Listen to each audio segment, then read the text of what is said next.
through with $100 gold.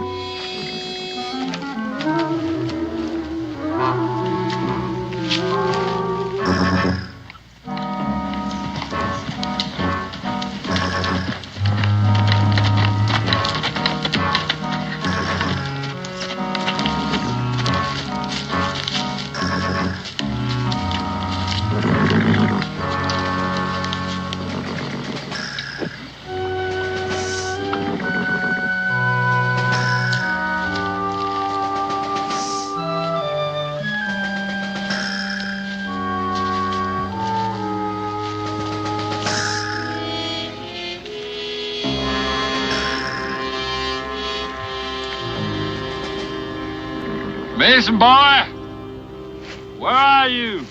Right here, Luke. I had supper ready, only we ran out of flour. What you doing hiding behind those trees, boy? When I rode up, I told you I was only going to be gone a few hours. Well, you know I'm not armed, Luke. I'm just keeping out of sight till I found out who it was. Is that the only reason? What other reason? You think I was the law? What are you getting at, Luke? You know, boy, we've been traveling now for a few days. And I picked you up and let you come along with me because I thought you needed help. Just when I was getting fond of you, too. Here I find out all along you've been lying. I never lied to you. You never told me you'd been to sea. You never asked me. You never told me your last name. You never asked me that neither. Well, I don't have to ask you now. Your name's Pruitt. And you want it back in Norfolk for desertion and stealing.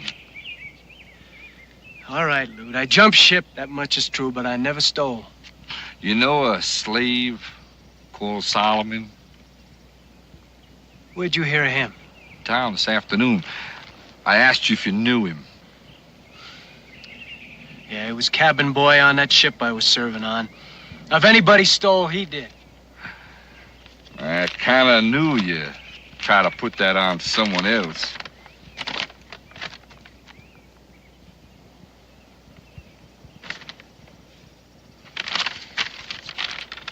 You don't believe me? I like to, but I reckon nobody'd pay $100 gold just to have you back for jumping ship. That's the going price on you. How much did you steal, boy? You can trust me. Just tell me where it is. We'll both go get it, and nobody else will know the wiser. Luke, told you I never stole nothing. Oh, now that's a shame. You won't confide in me. What do you mean? I mean I'd be shirking my duty as a law-abiding citizen if I didn't turn you in. Don't try to jump me, boy. I'd regret to do it, but I'll shoot you if I have to. You're a bounty hunter. I've been known to dabble in it when the price was right. You call me a liar. Tell me you're a trapper and we're going to rendezvous with some of your friends. That much is true. 2 or 3 days, we're going to rendezvous. And I am a trapper. But there's no trapping in the summertime, and a man's got to turn it on his dollar when and how he can. All right, Luke. You hold all the cards, I guess you win. That's what I call being real sensible, boy. Go on, grab yourself a mouthful of coffee. And we're going to talk about where it is. Did you hide it around here? Maybe you were around here next to that tree? Hmm? Ah!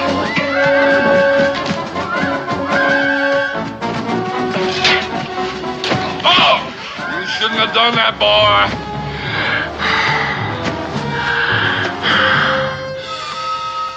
I'll get you for that, boy! I'll get you, I swear! I'll get you for that, boy! Daniel Boone was a man, yes, a big man, with an eye like an eagle and as tall as a mountain was he. Daniel Boone was a man, yes, a big man. He was brave, he was fearless, and as tough as a mighty old tree. From the coonskin cap on the top of old Dan to the heel of his rawhide shoe, the rippinest, roaringest, fightingest man the frontier ever knew. Daniel Boone was a man, yes, a big man, and he fought for America to make all Americans free. What a Boone wanted to do and what a dream come true was he.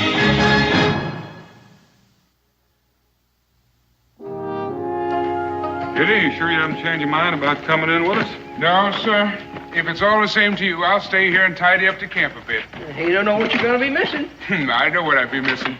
I'd end up in town and get lost. The next thing I know, I'd end up on an auction block and spend the rest of my years chopping cotton. Well, that's just plain foolish. Now, you was born free. In Canada, I was born free and reasonably white. Around here, I'm free and maybe just a little bit darker. But you'd be surprised how black I get the minute we cross over the mountains into Virginia. Gideon, you got papers proving that you ain't no slave. And there's an awful lot of folks in this territory who don't know how to read. Cincinnatus, there's no use trying to argue with him anymore. He's just trying to get out of doing any work. Hoss, I think you read my mind. I'd rather stay here and fish instead. Well, now, fresh trout would taste good for supper. Providing you know how to cook them. Maybe I forgot to tell you. I've been asked to cook for royalty in my day. A princess of the Chippewa. Seems she heard about a recipe of mine for barbecue and bear. Barbecue and bear. Daniel, if there's one thing I can't abide, it's a man that ain't got the least regard for the truth. You mean to say you don't believe me? Well, Gideon, I don't know about Cincinnatus, but I believe you. Be back about sundown. Help!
Black man, now just stand still and don't make a move. I don't want to kill you unless I have to.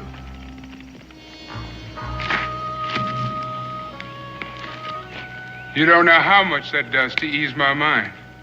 Now, just what can I do for you? Get me up a sack of grub. Well, shucks, if you're hungry, you don't need that gun. If you rest yourself for a bit, I'll cook up these trout, and there's enough for both of us. When I tell you to do something, black man, you do it. Now get me up some grub. Anything you say. My old pappy told me never to argue when I'm looking down the muzzle of a gun.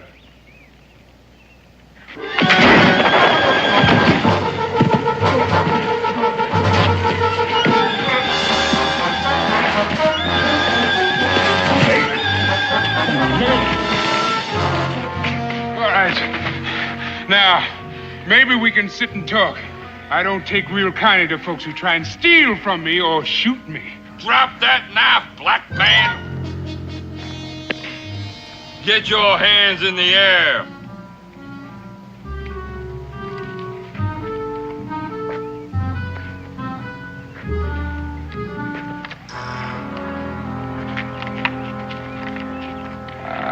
Now. Turn around real slow.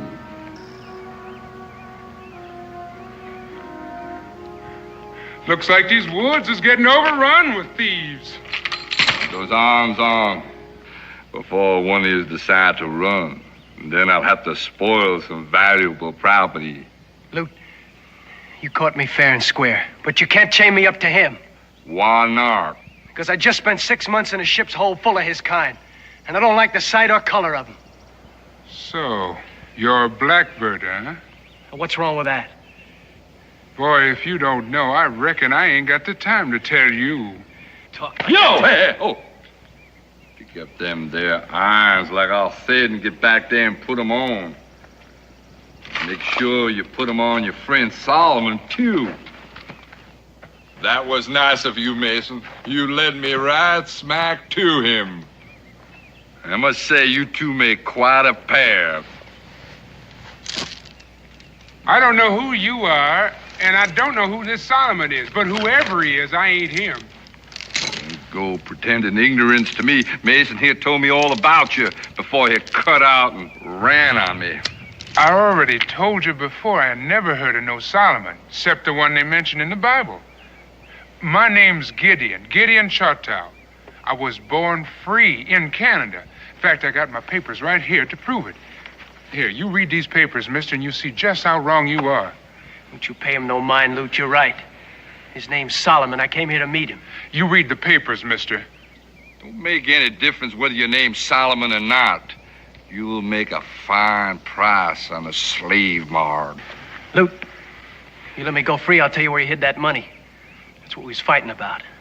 After all the lying you done to me, I ain't gonna take your word for it. He can't tell you where the gold is, Mr. Lute, 'cause I ain't told him. You admit to being Solomon? Well, I can see there ain't no use trying to outsmart a man like you. I'm called Solomon. How do I know you ain't lying to me? But then we got lots of time to find out between here and Norfolk.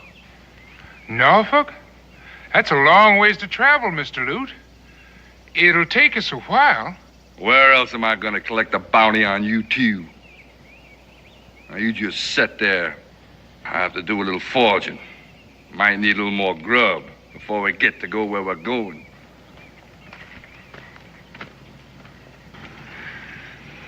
Your name ain't Solomon. I know that, and you know that. But your head-hunting friend don't know that, and just for now, I'd like to keep him in a little doubt. Where do you think that's gonna get you? I'll think of something. Double-cross me if you can.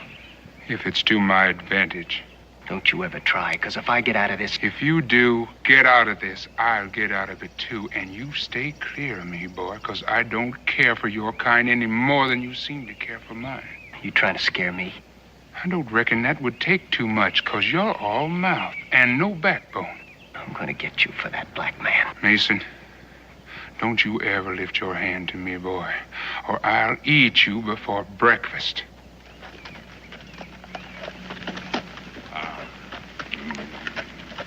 All right, you two, get up.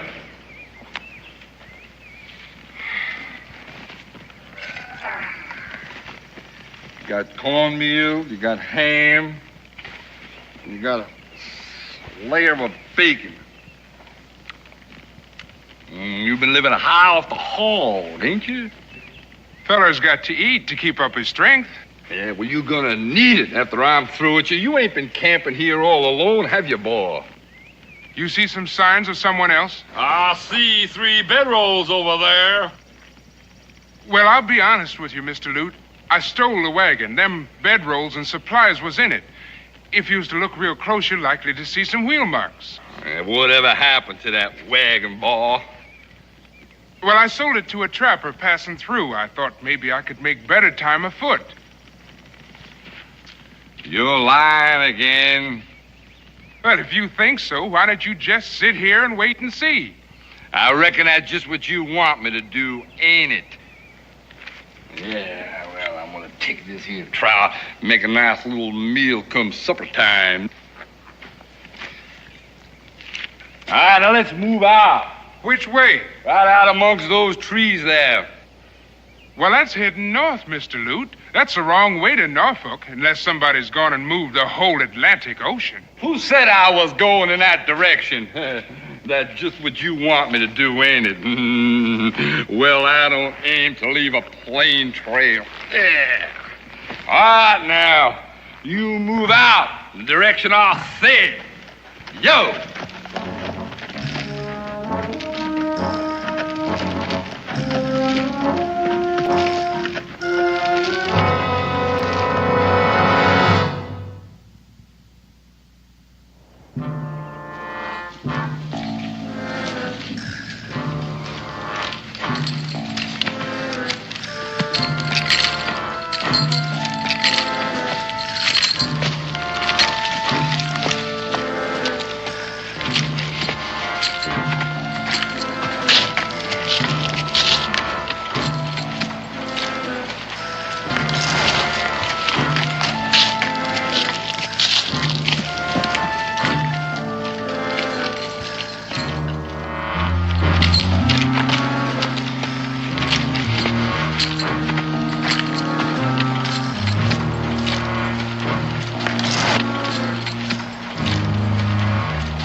Give you a hand? I don't need any help from you. Time might come. And when it does, you'll ask. Now get up on your feet. Here comes the man. What's the boys up to? Now move along. Mr. Lute, this boy's just plain tuckered out. I don't figure he can travel much more, not with night coming on. Don't worry about me, black man. I ain't worrying about you. I'm worrying about me. The way you keep stumbling and falling all the time, you have to break a leg for both of us. We'll move on ahead and find ourselves a place to camp. Come on. Don't seem to worry much about us making a run for it. Now, how far do you think we could run? And how fast with these shackles on? I know what you're thinking. Once we get to Norfolk, you'll figure you're not Solomon, and then you think you'll be free. Your friend Lute already answered that. He'll put me on the auction block. He ain't no friend of mine. He just pretended that till he found out there was a price on my head. Well, how much of a price? $100. It's a nice round figure. I've known men to get sold for less. And I never even done it. Well, let's get along before he comes back looking for us.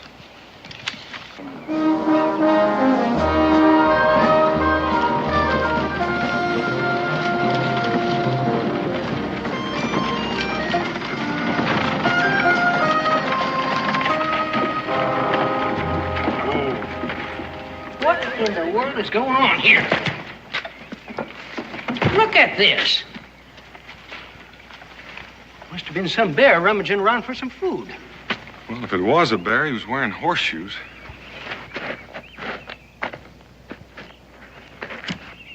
Did you find something, Daniel? Gideon's papers. No. Looks like he was right. There are some people in the territory that can't read or don't bother to. Daniel, I ain't even going to say what I'm thinking. And you don't have to. You study the sign, you can see that there were 3 of them. 2 of them were in leg irons, and one of them wearing leg irons was Gideon. Well, what about the other one? I don't know. Ex-convict, runaway slave. Daniel, we just got to get him back. Otherwise, whoever's got him's going to try and make a slave out of him. We'll get him back. Well, let's get started then. Well, they've headed for the heavy timber. We can't use the wagon. I reckon we better unhitch the team. Daniel, I got over $100 of trade goods in there. And if I lose them, I can get more, but I can't get another friend like Gideon. I know how you feel, Cincinnatus, but we got another problem. It's almost sundown, and we can't track him after dark.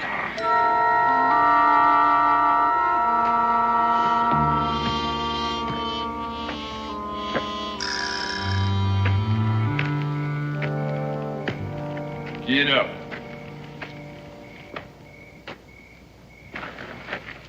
Turn around. You understand, I don't like to do this, but a man's got to get his sleep.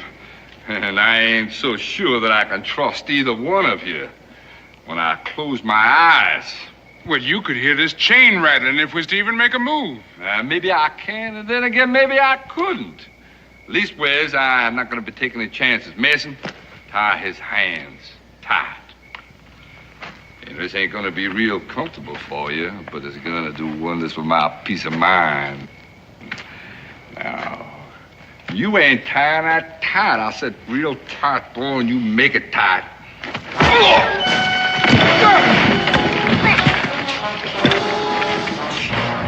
Ouch! Ouch!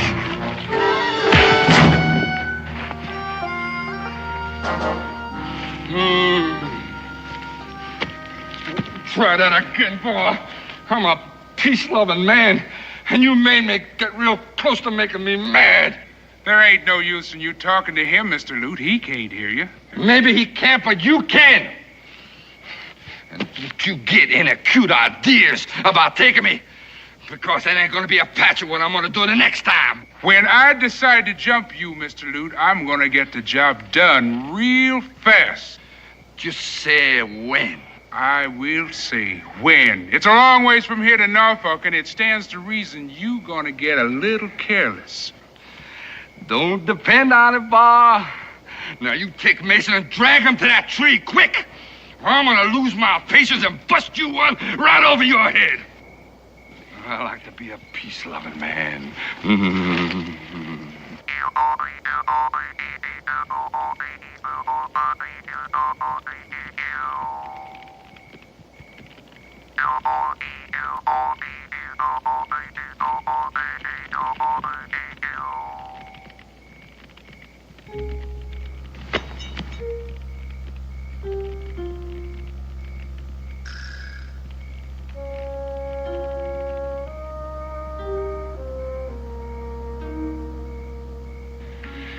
Why didn't you help me when I had him down?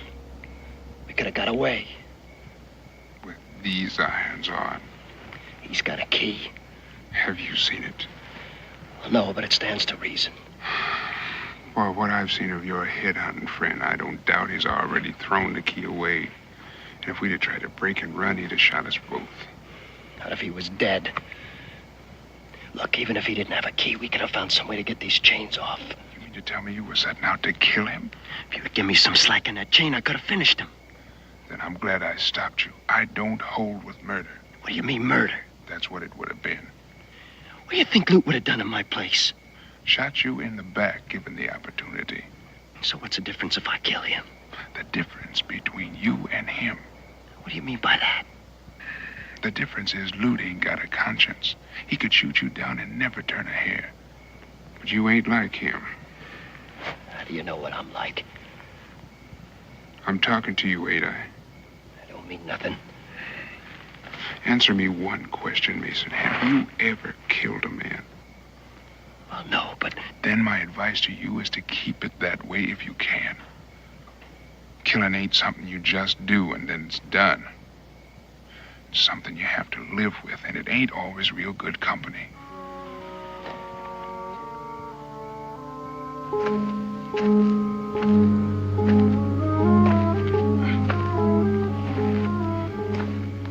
Cincinnatus?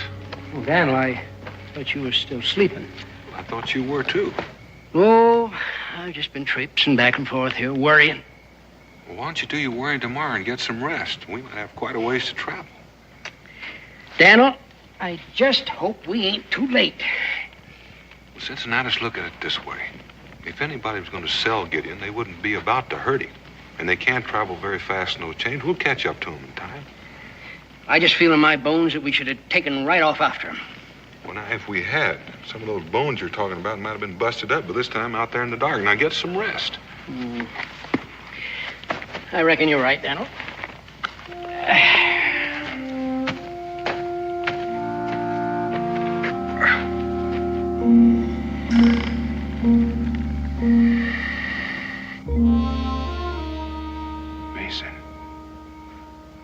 Mason, are you sleeping?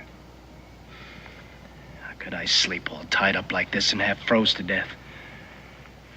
Since that's the case, why don't we talk some more then? I got nothing else to talk to you about. Well, that's all a matter of opinion. I figure we got at least one thing in common. I got nothing in common with a black man. Well, the way I see it, we're each half owner in a pair of hobbles. And another thing is, I'm sharing the same tree with you. Look, will you shut up? Keep your voice down. You have to wake the man, and he might get displeased that you made a noise while he was sleeping.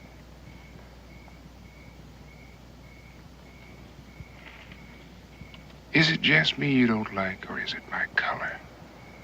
That's your color, for one thing. That's interesting. Because sitting here back to back, you can't even see me. Look, I know you're black. And I don't like blacks. Then that's why you set out to be a slaver. Who said I set out that way? As I recall, it was you that said it. But that ain't what I said. Well, how come then you were on a ship with a whole black cargo? I was drinking in this waterfront saloon. And when I woke up, I was on my way to Africa. Does that answer your question? I do believe it does. Your only trouble is you got a guilty conscience. Well, if Solomon hadn't stole that money, I wouldn't be in trouble. And Solomon was black. So you got to hate me for it. Now, you take your friend Loot over there. Look, he ain't no friend of mine. He's no friend of mine either. In fact, I downright dislike him. Also, he's white. And you're white, too. So the way you think, why don't I hate you? I thought you did. I could learn to if I set my mind to it. And if you keep on the way you started out. You said your name's Gideon? That's what it said in them papers Mr. Loot chose to throw away. Will you stop saying Mr. Loot? Call him by his right name. Let me tell you something, Mason. At one time in my youth, before I got domesticated, it was a well-known fact I could out-cuss any man in Canada. I remember the words, and I'm still cudgeling them in my brain. But I can't for the life of me figure out how to call anyone like Mr. Loot by his right name.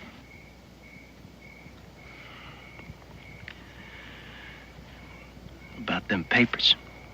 You know, if you don't get them back, you can prove you're free. Are you worrying about me? Worrying about you? I'd put you on an auction block right this minute if I could get the money to pay Loot off. About them papers. I got sort of a feeling they'll come looking for me. You really got a friend you're camping with? Yeah, I got a friend. Is he black like you?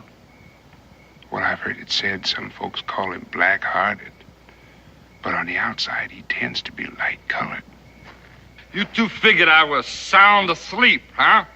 Why, Mr. Loot, if we knowed you was awake, we'd ask you to come over and join our conversation.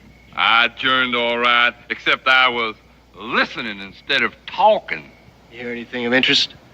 I heard enough to make me change my plans. That's so. Figured I believe all that hogwash about you stealing that wagon and then selling it, didn't you? I had hoped you did. Well, now I know for sure that we ain't gonna camp here, so we'll just be moving on. Right now, tonight.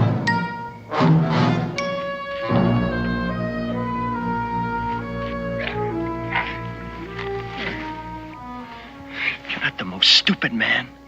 I never saw a black man was smart anyway. You think I did wrong then? At least you could have looked to see if he was awake. How good your friend's gonna do us now? Mason, a man can't look both ways at once.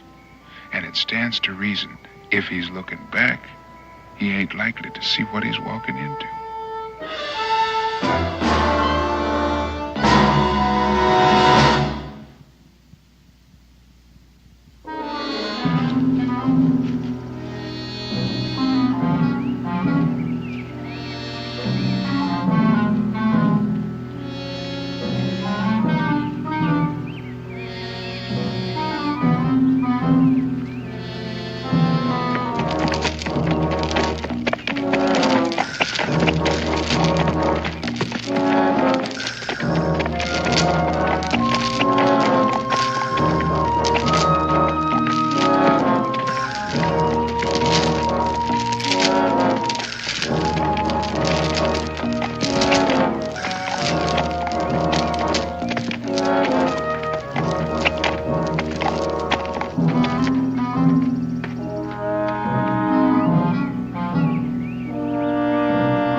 All right, why don't you set yourselves down a bit? I'm gonna go back there and check out everything. But I'll be watching you. Don't forget now.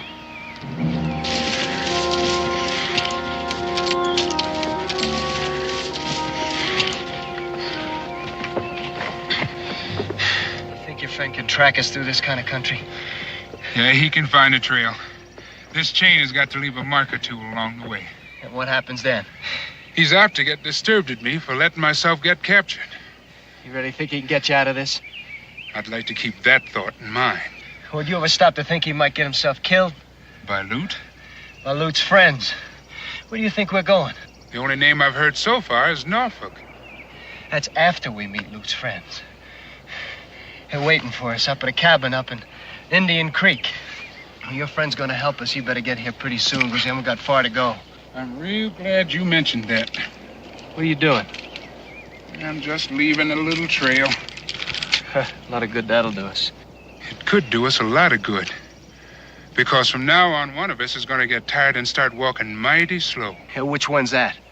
Well, just looking at the two of us, which one of us do you figure could play out first? Which one? It stands to reason that it's got to be you. Oh, no, you don't. If I start lagging behind, Lute's gonna start hitting me with a rope. And if I start lagging, he's just bound not to believe me. Well, then we're just gonna have to go the way we've been going. I already said we can't do that because we'd be leading Daniel into a trap. Who's Daniel? He's a friend I mentioned who's trailing us. That's why one of us has got to start acting tired. Well, it's gonna be you. He's your friend, not mine. Mason, it's just a shame you can't see your way clear to cooperate.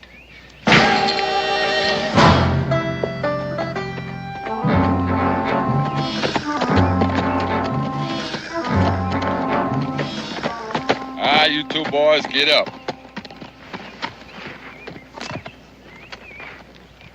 What's wrong with him? He's tired. I'm gonna tell you something, boys. I'm getting plumb tired of you two always playing tricks on me. Now, will you tell him to get up? Mason, get up. You see? The poor boy just can't move. He's plain old everyday fainted from the heat and climbing the hill and dragging all these chains behind him. Mason, boy, will you get up before I run out of patience and put a hole clean through you? You wouldn't take my word for it, would you? What am I gonna do?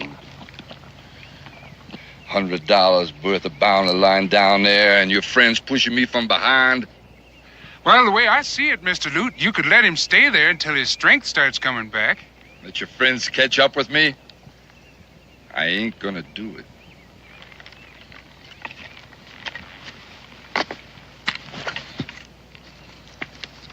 Now you lie down there and turn around.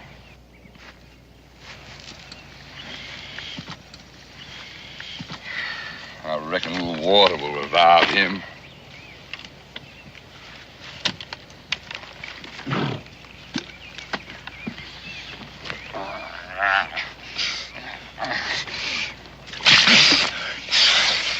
It'll bring him to, all right, but I don't think it'll keep him moving. This boy just ain't cut out for traveling like this. You got a better way? Well, if you was to unlock these irons and let me carry them, we could make a whole lot better time. How come all of a sudden you're helping me now? I ain't trying to help you. I'm trying to help me. Walking with these irons is bad enough without trying to drag him at the end of them. How about your friend? It don't matter one way or another if he catches me. All he'd do is take me back where I started and have me whipped for trying to escape or shoot you for stealing me. You know what I think? I think you're lying. I think you're trying to play tricks on me, and for your own good. I ain't gonna let you do it. Now pick him up. Huh? I said pick him up, and let's move on.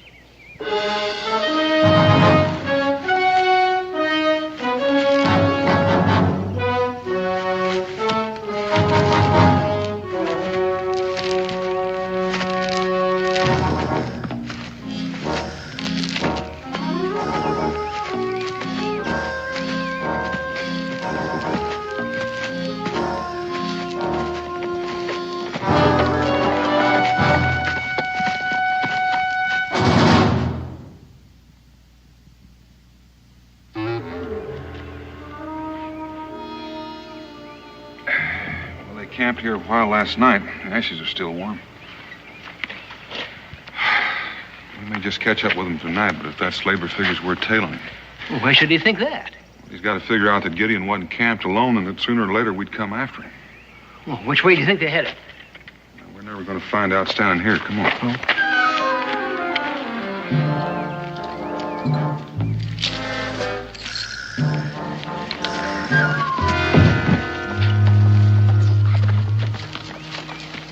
What's going on? How do you expect me to walk? When this boy's so weak, he keeps tripping me.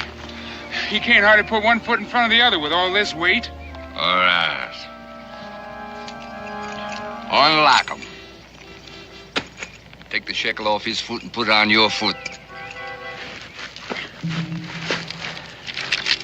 And then throw me back that key. And no tricks, boy. Come on, you can hurry fast in that, boy. Let's go. Let's have that key. Come on. All right, I'll take this rope, tie his hands good and proper.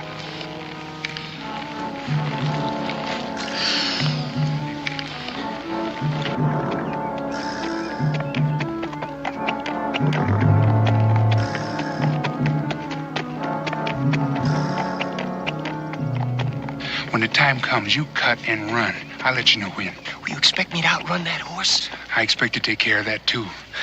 And what happens to you? Well, I'll still be walking and toting this iron I got draped on me.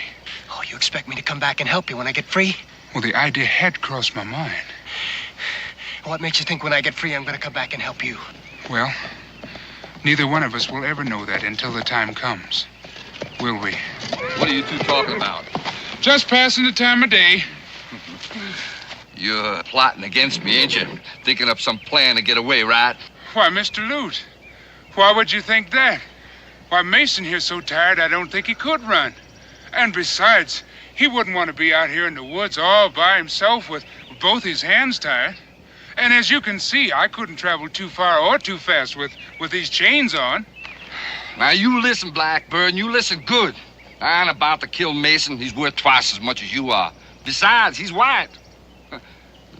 You give me trouble, I don't mind killing you. Now, move out! Quick!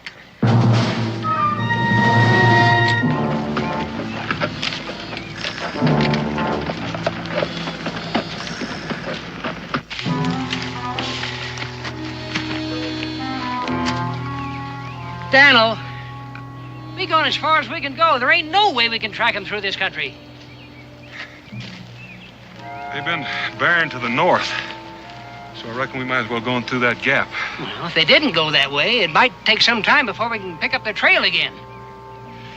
Well, if they did, if I know Gideon, he'll find some way to leave us some kind of sign. Yeah. Come on.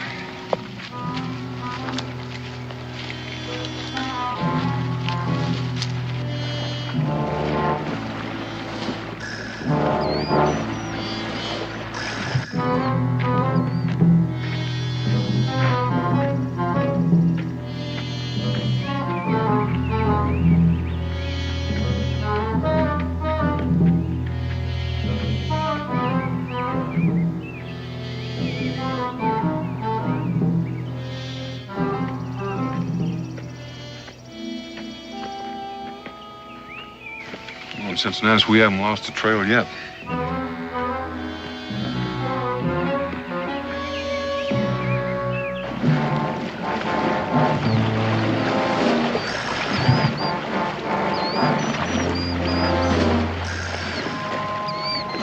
Hold on there. I reckon we've been waiting long enough to give somebody trouble if they've been tracking us. You aiming to ford the river here? You got anything against it? Well, not entirely, but I'd like to mention that these chains weren't made for swimming. If we step in a deep hole, I'm bound to sink. You just wait here, and I'll have a look around. Water cool you off a little while.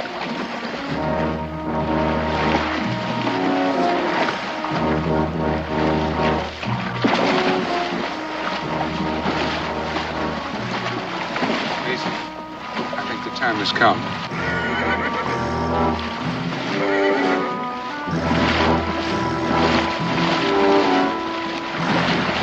on, you two. No need a word, shallow all the way.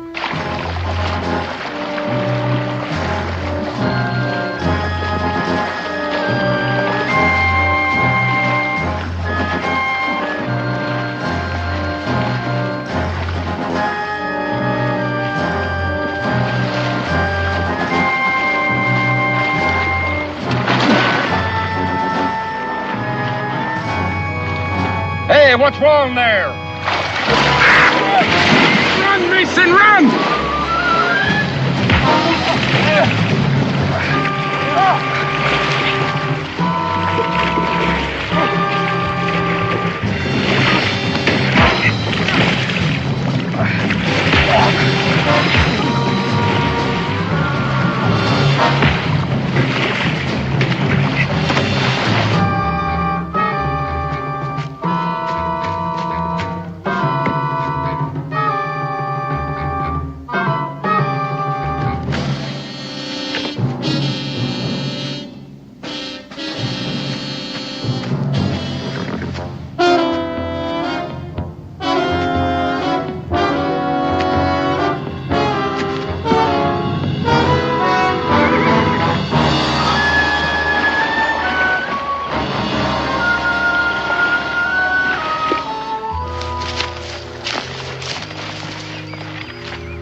Daniel, you reckon they crossed over here?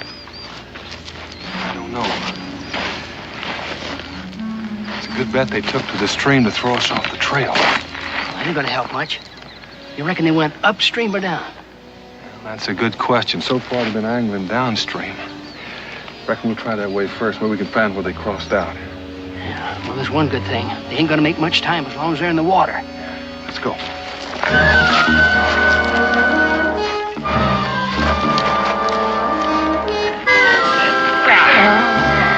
What I should have done was let you drown instead of dragging you to shore. Only drowning is too good for you. Besides, I gotta get my money back. You already cost me $100 on the hoof and made me lose my horse. At least Mason got away. He did, but if you figure he's gonna come back to help you, you better think again. He's not the kind. Turned on me the way he did after I befriended him. Besides, I wasn't gonna turn him in unless he wouldn't tell me where he hid that money that he stole. He didn't steal it. How do you know? He told me. And you believed him, just like you believed that he was gonna come back and help you. I reckon that's up to him. I reckon it is. And I reckon you're not as smart as some dumb animals that I know. That may be true. But I was smart enough to outthink you. You go trying to urge me to kill you right here and now. Besides, I gotta get that money that I lost. You ain't never gonna get it back, 'cause you ain't never taken me in.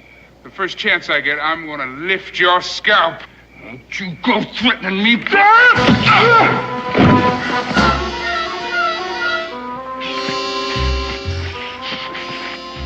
Oh, no, you don't. You thought you tricked me into getting me mad, didn't you? Well, I outsmarted you. 'Cause there's nothing that you can do to make me cut your throat. But that doesn't mean to say that I can't teach you to go around not kicking people. See, that ain't so nice. So I'm gonna strap you till you wish that I had used my knife.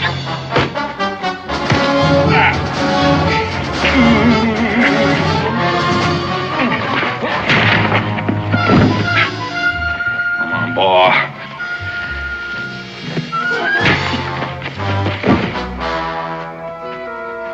I warned you, boy, but you didn't pay me no mind. And now you've gone and made me mad. I don't want to cut you, but it just seems I can't trust you anymore. Mr. Lute. Ah!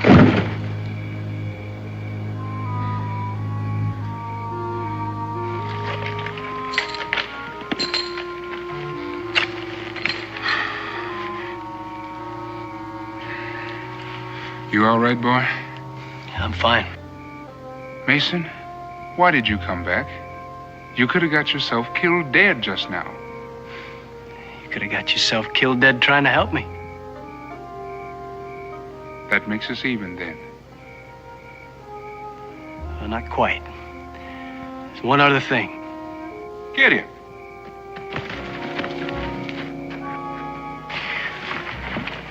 Here's your friends? Yeah. Hoss, you and Cincinnati sure took your time getting here. Well, we kind of figured you was old enough to look after yourself, but it looks maybe like we were wrong. Who's he? This here's Mason Pruitt.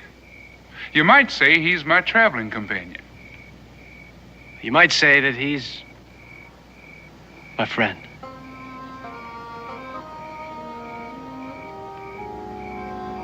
That's the other thing. Well, if you're a friend of mine, why don't you cut me loose so I can start explaining how I come to get myself tied up like this?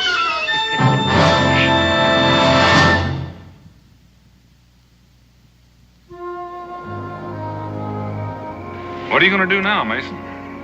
Well, first thing I have to do is go back to Norfolk. Get yourself thrown in jail? Could happen, but I gotta try and get myself cleared of that robbery charge. I'm tired of being hunted. And you're going to go back to sea? Oh, sir, one trip's enough for me. The truth is, well, I get seasick. Well, what are you going to do then? I don't know. I haven't had much time to think about it. Well, didn't I hear you say you joined up with Purdy to go trapping? Yeah, it was before I found out there was a bounty on my head. Well, is that what you want to do? I'd sure like to try, but I don't know much about it. Well, there's no finer place for trapping than Kentucky. And no finer trapper in Kentucky than Gideon. Think you could teach me, Gideon? You're stubborn, and you're awful slow to learn. But I could try. You just look me up when you get back from Norfolk. Well, I guess it's all settled then. Not all of it. What are you going to do with him?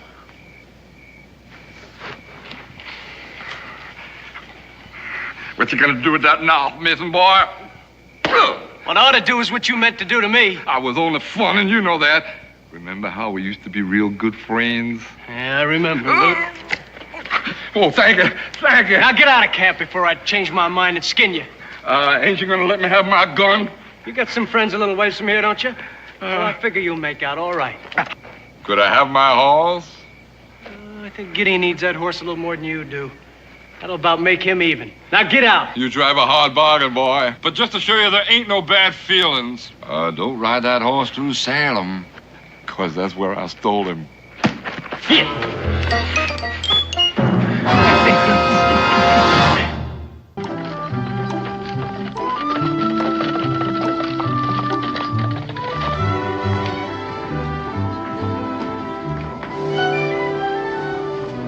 Oh, Mr. Scott. A letter just arrived for you by special messenger. Oh. You go on in, Dan. I'll be along in a moment. And it's apparent wherever you look. Primitive, unlettered people with barbaric manners. No idea how to serve food. No appreciation of wine or clothes or... Now, there's an excellent example of what I'm speaking about. The perfect primitive. No knowledge of the finer things in life and no desire to learn about them. He lives in the wilderness by his wits, like an animal. Young man, living in the wilderness does one thing for you. It sharpens your sense of hearing, like an animal. I'm so sorry. I had no intention of offending you, I can assure you. Oh, you're here. Good. Dan, I'd like you to meet my son, David. I already have, in a manner of speaking. I see. Well, there's no sense putting it off any longer. This is the favor, Dan. I want you to take him. Take him? To live with you in Boonesboro. Well, I said there wasn't anything I wouldn't do for you that you asked, and I meant what I said. And I said I wouldn't hold you to it. So you turn me down and I'll understand. Doesn't David have anything to say about this? Oh, of course. I am of age. I wouldn't be here if I hadn't agreed. You realize, of course, you'll be living in the wilderness with us primitives, with none of the finer things. I'm not trying to get out of anything. I just think David ought to know what he's getting into. Methinks you doth protest too much, Mr. Boone. I see. Well, then I reckon that settles it, doesn't it?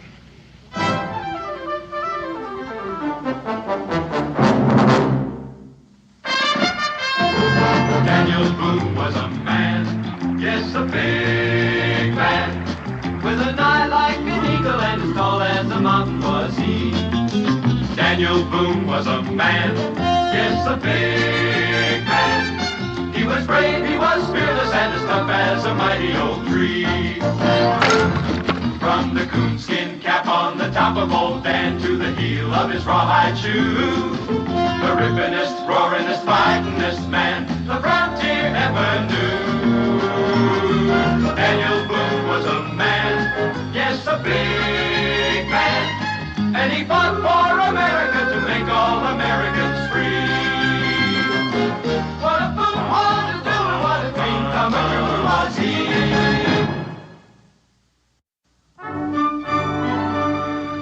Now that it's all settled, Bill, do you mind telling me why you wanted David to come and live with you? Now that it's all settled, no. David, as you can see, is a fop. An overeducated dandy who's never had to earn a dollar in his life. Forgive me, Father, but it's not possible to be overeducated. On the contrary, you're the living proof that it's quite possible for a man to spend so much of his time becoming overeducated in useless things that he's had no chance to learn any useful ones. He's never had to raise a blister on his hand or a drop of sweat on his brow from honest labor. You were the one who suggested I go to Europe to get the best education possible. You even chose the school. That's true, but And I made the most of it. I had no opportunity for honest labor, and I didn't need it then or now. Mr. Boone, in my opinion, this whole idea is a scandalous waste of time, yours and mine. But he has agreed to humor me. Have you any notion in particular of what you want him to learn? Yes. I want him to earn the things he now takes so lightly for granted.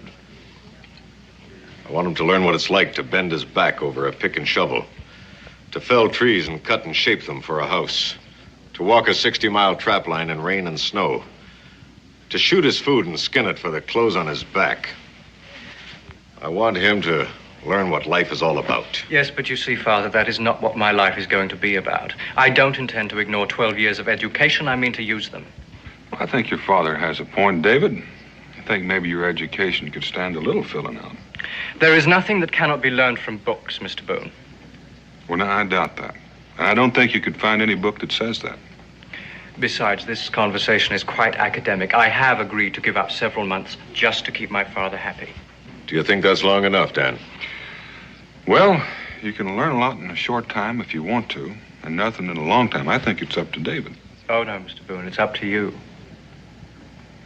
You see, I am just an empty vessel waiting for you to pour some of your precious knowledge into me. I even intend to humor you, within reason.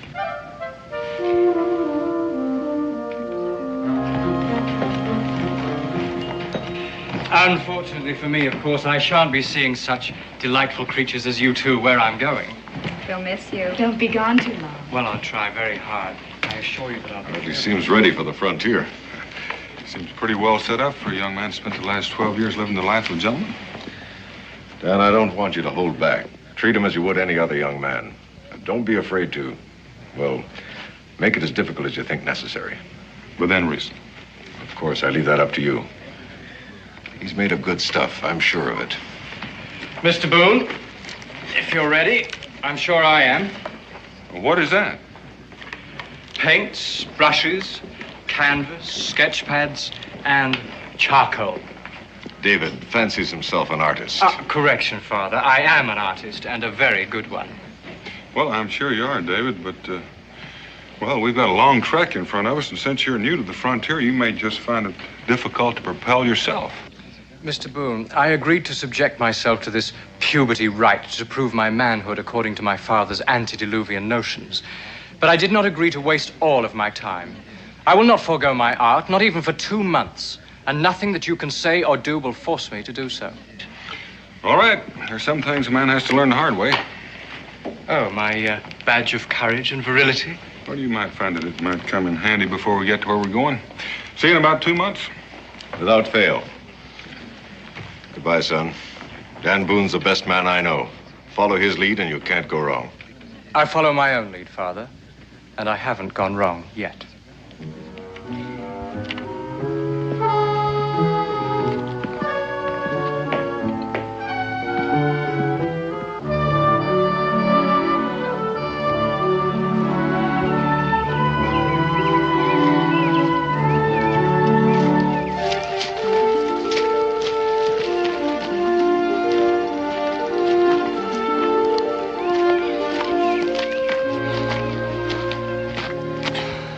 Why are we stopping? Get a chance to catch your breath. Oh, no. We'll carry on until you're ready to rest.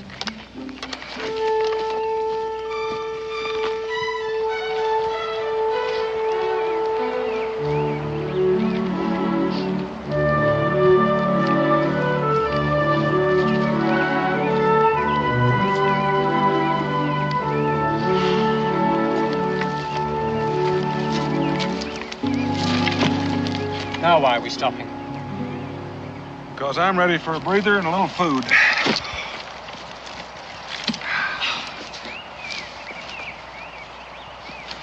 Taking pity on the tenderfoot? You've been choosing the most difficult route possible, haven't you? And the shortest. Trying to break my spirit? Make me more tractable to training as they do with wild horses? Oh, not exactly. But you gotta get blisters before you can grow calluses. Sometimes the hardest way is the easiest way in the long run. Now tell me, Mr. Boone, is that part of your homespun philosophy? That's what you want to call it, but it's a fact. David?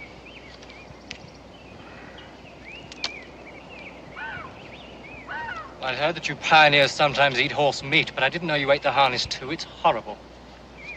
Well, you may not like it, but it's nourishing. We can't afford to shoot any fresh meat as long as we're in Shawnee country. That's very amusing, Mr. Boone. You know, you needn't try to inflame my imagination with fantasies of all the dangers lurking ahead of me in the wilderness. I've made my commitment to study before the feet of the Aristotle of the frontier, and I intend to live up to it, without any of your childish attempts to frighten me. You sure used a lot of words, David. I'm so sorry. Are you having difficulty following my conversation? No. No, I'm getting the general idea. I sure would hate to have you holler help for me, though, if I was drowning. Well, then I'll make it very simple for you. I don't believe that there's an Indian within 100 miles of here. Takes in a lot of territory. You'd still have me believe that we're in danger, wouldn't you, Mr. Boone? Well, I'm bored with your childish pretense. I've had enough of it. Well, you're entitled, David. You're pretty good at humoring people, so just for now, why don't you humor me? And let's haul out of here.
Your trap line? It's been part of every year in that valley. The site of my voyage backward in time, to find the skills made obsolete by the advance of civilization. That's a good thing some of us still know how to trap. Otherwise, how would you civilize folk buy your furs? Touché, Mr. Boone. I admit to being curious, David. About why I agreed to subject myself to this nonsense? Since you seem to feel that way about it. Well, perhaps I don't want to be cut out of my father's will. You see, he's become a very rich man. That had crossed my mind, but I don't think that's the real reason. All right. It's rather simple, really. My father's been very good to me. And although he's a little misguided in this, he means well. Misguided? You think you're smart enough to pass judgment on him? He's still rather a child, isn't he? Is he? Well, now, does a mature man still cling to romantic notions of his youth? Bill Scott is as much a man as I've ever known. And what he remembers and wants for you is an appreciation of life that can only be learned by experience. And speaking of experience, I better teach you how to use that rifle. You see this pine cone? It could save your life.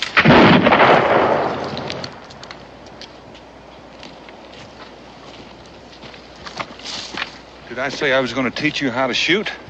Ah, you see, I forgot to tell you, Mr. Boone. I attended Sandhurst for a while. Oh, now, in case you're not familiar with it... It's a military college. Now, is there anything else you forgot to tell me? Mr. Boone, I'm afraid I haven't been quite honest with you. You see, when my father first proposed this wild experiment, I decided that I would shorten my apprenticeship by doing some research. Now, I will grant you, there aren't many textbooks available on trapping beaver, hunting bear, building cabins, and other skills related to a wilderness. But I must confess that I have managed to digest the ones that I could find quite thoroughly, and I think that you will find me very knowledgeable on any project that we might decide to undertake. That's very interesting, David. Thank you. Of course, I realize it does sound a bit smug, doesn't it? But, well, look, I could give you a pointer on the way. I mean, there's nothing like practical experience, now is there? Well, it does come in handy now and then. What is it? Shawnee, I reckon. Oh, Mr. Boone, I don't see any Indians. Come on, David. Mr. Boone, aren't you being a bit ridiculous? This is no time to stand around and argue. Now, Mr. Boone, I think this is one of your backward jokes. It is not a joke. And I don't intend to be a victim of it. David.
They passed here. Short time ago.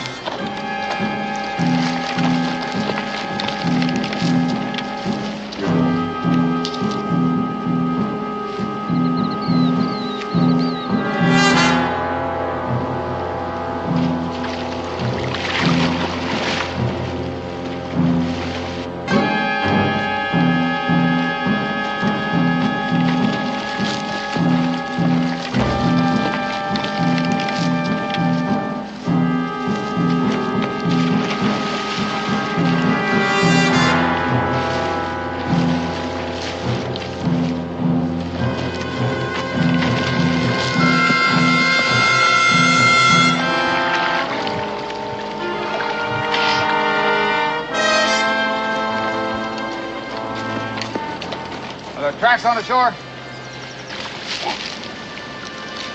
The trail leads to the water. You go downriver, we'll go upriver.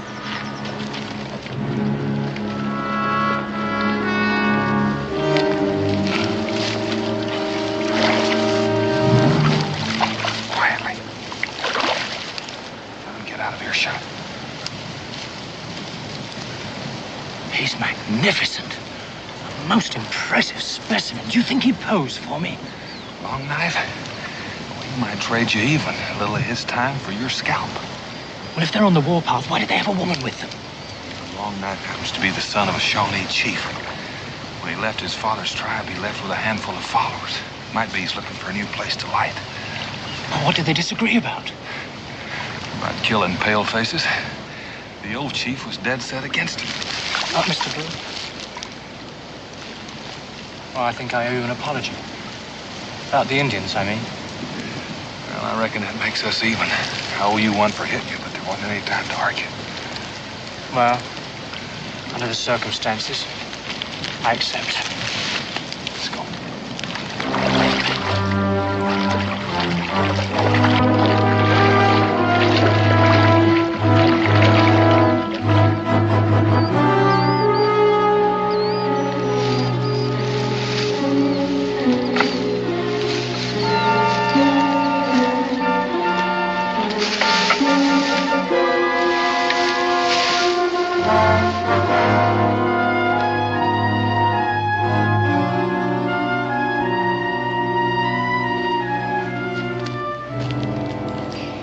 forgive a rather obvious question, Mr. Boone.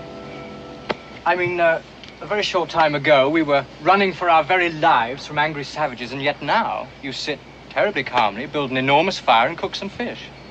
Well, I mean, is there some sort of an unspoken truce that takes effect at sundown? That's pretty good, David. But that's not exactly the way it is. A human sanctuary? How curious.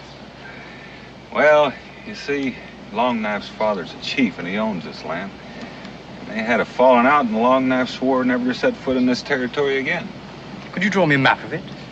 Well, not even a good artist could do that. Here, let's see. That's Thank you.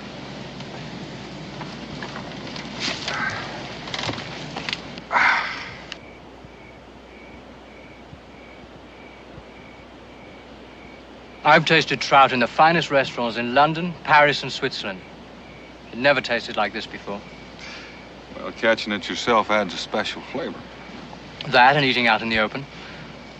I defer to you on one thing, Mr. Boone. There are things that cannot be learned from books. Well, I reckon it would be hard to write down the taste of fresh-caught trout. I must confess that, despite my preconceived conclusions, I admire you, Mr. Boone. That is, of course, in the way that you relate to your environment, limited though it is. But I don't understand why a man of your obvious capabilities would choose to spend his life in this wilderness. Well, that's just another difference of opinion, David. I never considered spending my life out here a waste. Man against the elements, the primordial battle for survival, that's a rather limited use of the abilities God gave us, surely. Not against, David. Learning to live with nature, to make the most of what God has given us. Well, of course, if you prefer to use it in those terms. But the very fact that it can all be learned in a matter of a few weeks doesn't add up to much of a challenge, does it? Well, I'm still learning, but then, of course, I never had any chance to read those fancy books of yours. Well, you pick up a few minor things, nothing very important. But, you see, I've learned enough since I've been out here, Mr. Boone, to be able to exist on my own if I so choose. Aren't you forgetting all you knew before you got here? Well, they help, of course. But what I'm really speaking of is the practical application of that knowledge. I haven't seen any demonstrations of that yet. Ah, but you're my instructor. I'm here to learn from you, remember? Oh, in other words, you didn't want to show me up. Putting it rather bluntly, but yes, you're right. You know, David, I've known a couple of young cubs like you, and they've all had real outsized opinions of themselves. But compared to you, they've all been shy and retiring. I hate false modesty, Mr. Boone. I'm surprised you even know how to pronounce it. And if I were a betting man, I'd place a sizable wager that I could reach Boonesboro from here all on my own, even though I've never been there before. If I weren't a friend of your father's, I'd take you up on that. You'd lose the bet. I doubt it. And you'd be apt to lose your life. Mr. Boone, that sounds like a challenge. No, just friendly advice. A word to the wise? Which the wise would heed.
all right?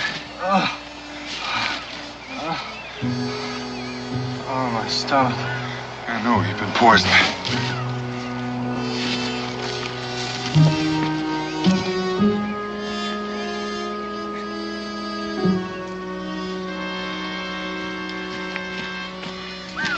Here, chew these. Chew them. Chew them up. Swallow it.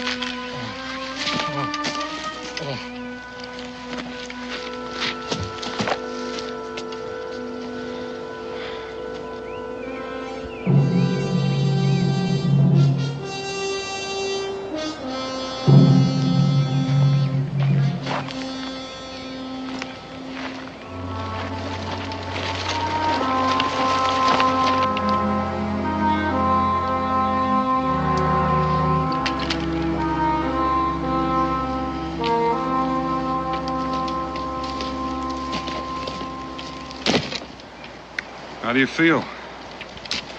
It's all the same to you. I think I'd like to die. Right here. You almost did. Aren't you going to say I told you so? No, I figure you feel bad enough already. We've got to keep moving. Your nighttime navigating took us right back into Long Knife's territory, and he just might have picked up our trail again. Mr. Boone, I don't know how much help I'm going to be, I'm afraid. Well, it doesn't matter. Just don't try using that gun.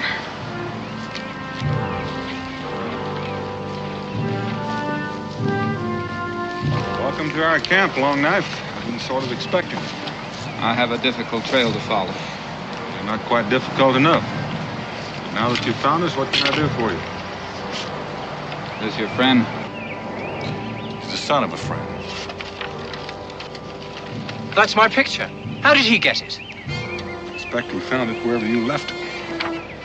Did you make that drawing? Yes, I did. Good. You come with us. Beg your pardon? You will come with us. What do they want with me? I don't know, but I wouldn't put up too much of a fight. Oh, this is ridiculous. They can't just abduct me like this. Long Knife, the son of my friend, and I came in peace. Boone, don't make me shed your blood. A tribal artist has died. I need someone to take his place. I need someone to paint the signs when we bury our dead. I see. Without these things, your braves grow restless. Think of rejoining your father's tribe. This will not happen. He will come with us. He'll be one of us. Oh, now, just a minute. Long Knife, you just can't force a man to become a member of your tribe. We have ways. But I'm responsible for him. I can't let you take him. I've brought a woman who's agreed to be given in trade for the good of our people. I have a woman, Long Knife. You know that. Use her as a slave for the father of this one. She will untie you when the sun goes down. Do not follow, Boone, or you will die. Mr. Boone, you cannot allow this to happen. I don't seem to have much to say about it.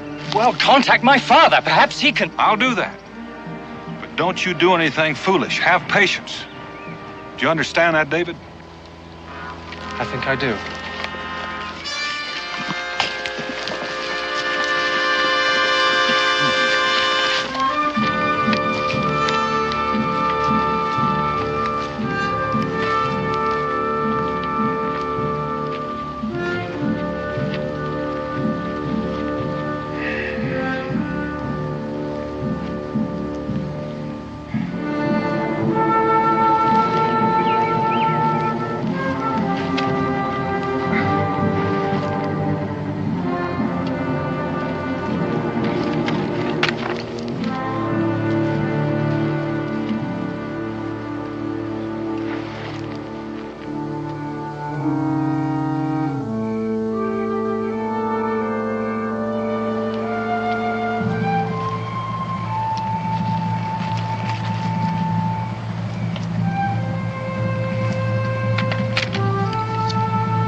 How you going back to your own people? I cannot. I belong to you. Nobody belongs to anybody. No offense intended.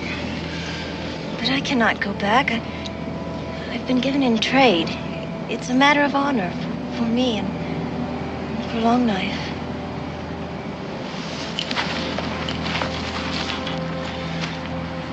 You got a point. You are my slave. You gotta do what I tell you. Fine. You come along with me.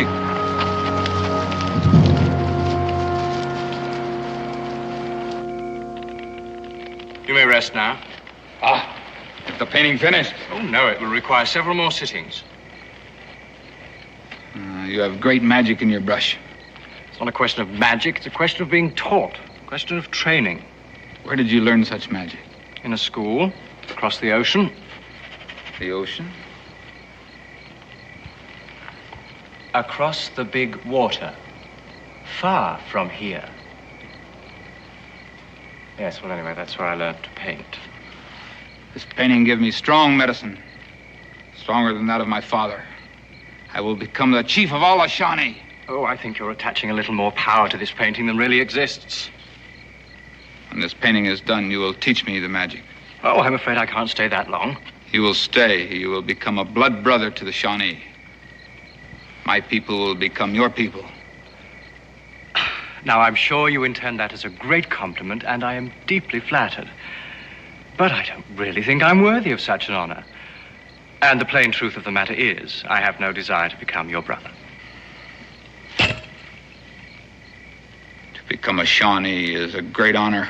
Oh, I'm sure it is, only... You dare to insult our ancestors? No, I don't wish to insult.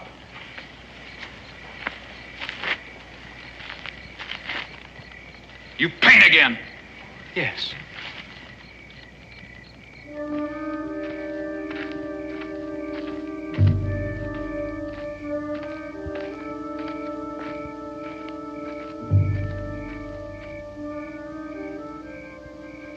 You'd like to rejoin your people, wouldn't you? I cannot. The way things stand, you belong to me. And as long as you belong to me, you'll obey me. Do you understand? Yes. Come along with me.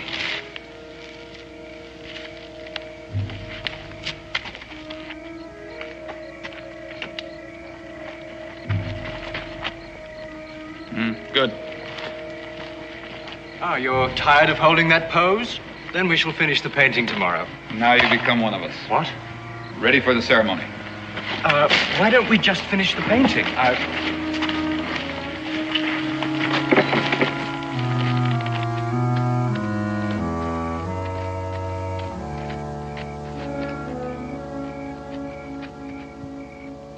You know, since Longknife figures that you're a fair trade for David, I think it's only right that David's a fair trade for you. I don't understand. I just wouldn't want Longknife to come to the conclusion that you'd gone along with me in this.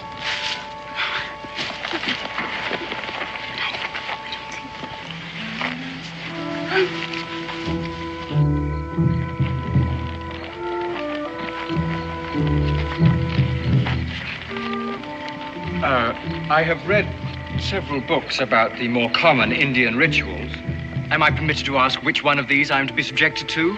Is it the hot knives or the rawhide thongs? You'll learn for yourself. This is a test of your manhood, your fitness to become a blood brother. Look, you don't understand. I don't wish to insult you, but... You don't choose to be our brother. You choose to be our enemy. What if I don't measure up? Supposing I'm not strong enough, not brave enough to survive the ceremony? That would be very bad.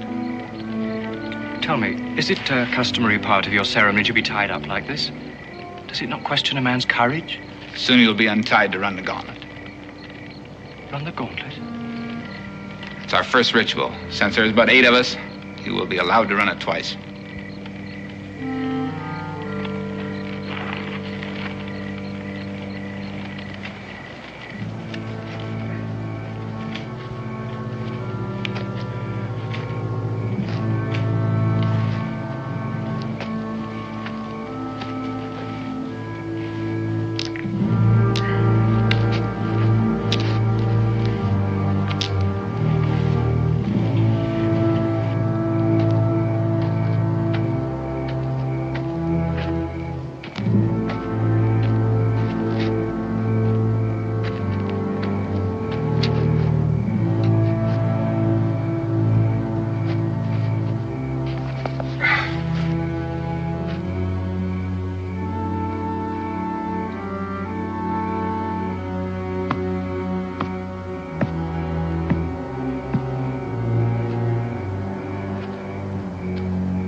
Drink. What is it? It's the wine of courage. Yes, but what's in it? Oh, many things. Many special things. Now drink. Prepare yourself now. The ceremony will begin.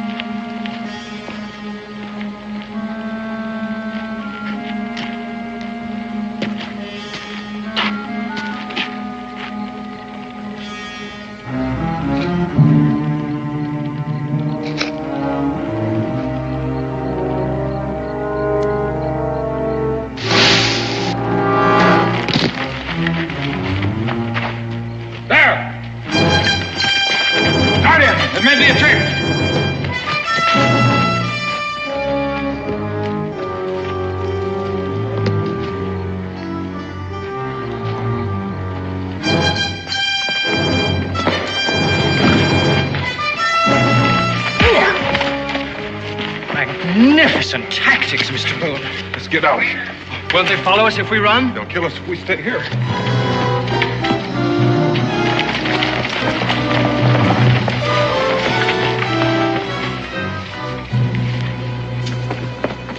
Mr. Boone! Mr. Boone! Save your breath, run. There's a river just up ahead. Mr. Boone, it's my paints. Your paints? Yes. I left them at Long Night's camp. I must go back for them. Are they worth risking your life for? Well, we can take another route back, but I've got to have them. You don't understand. If they catch you again, they're going to kill you. And what's more important, they're going to kill me, too. Mr. Boone, I'm sorry. I must have my paints. David.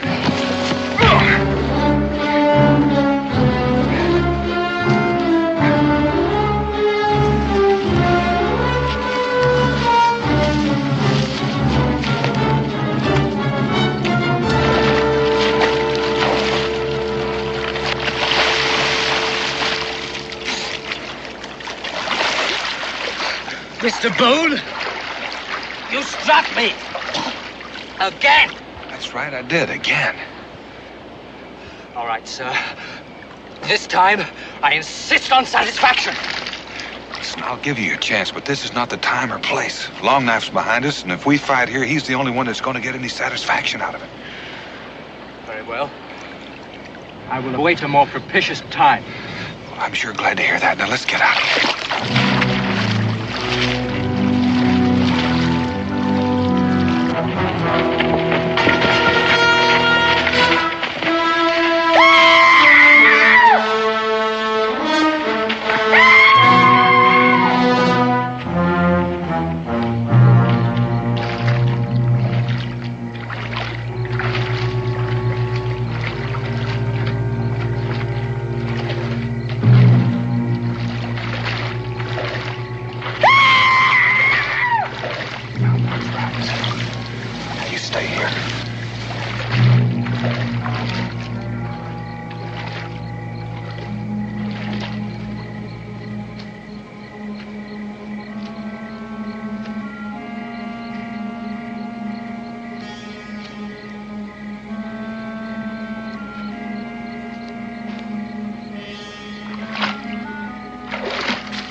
Turn for what? Take a set of tracks up in the grass like I did. Oh, look, why don't I just hide somewhere and perhaps you could lead them away?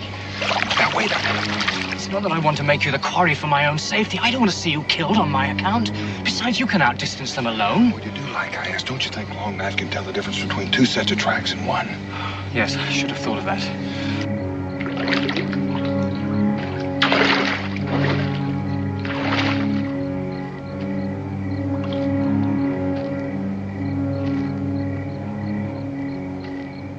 Now step exactly back in your tracks and keep your weight on your heels so it looked like you were going forward.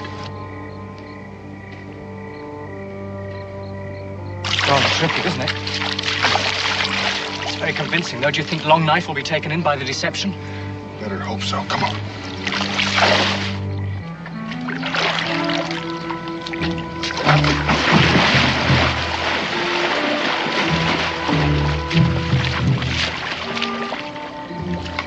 left the water here. Tracks lead up to the dry grass. Boone is smart. He knows that I swore never to set foot on my father's land again. He'll take refuge there. Your father's land right there. You four go this way, the rest will go this way. We'll search for him across the water. Boone is like the fox. He'll lead the hunt one way, then go another. Go now, we waste time.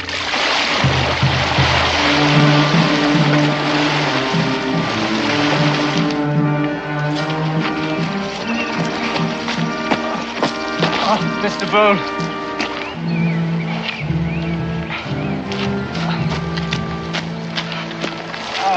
How much further do we have to go? Too far if we're going to travel at this pace. Long Knife's a lot smarter than I gave him credit for. He's following us like a hound after a raccoon. At least there's only 4 of them. That gives us a chance. A chance? Sooner or later, they're going to catch up with us. So we'll pick the time and the place.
David, for saving my scalp. Well, that works both ways, doesn't it? Now, if you'll let me have your knife. What do you want with my knife? Well, we're going to scalp them, aren't we? Don't tell me you've read a book on how to lift a scalp. Yes, I did, and it gave very explicit directions. You see, you hold the forelock of the victim with your left hand, and you make an incision just at the hairline on the forehead. Well, David, don't you think we could just tie him up somehow? It won't hold him for long. It'll be long enough to get out of here. Oh. Well, I suppose that decision's up to you, Mr. Boone. But I must tell you, I'm very disappointed in you.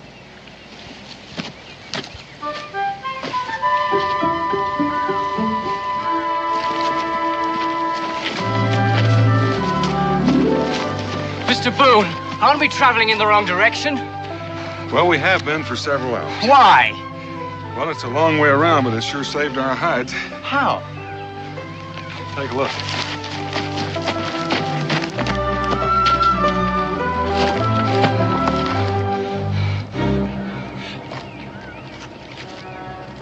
They're stopping.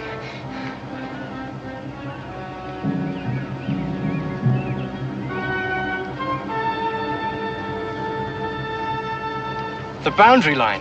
We've made it into neutral territory. Does that mean we're safe? Another day's travel, we ought to be in Boonesboro.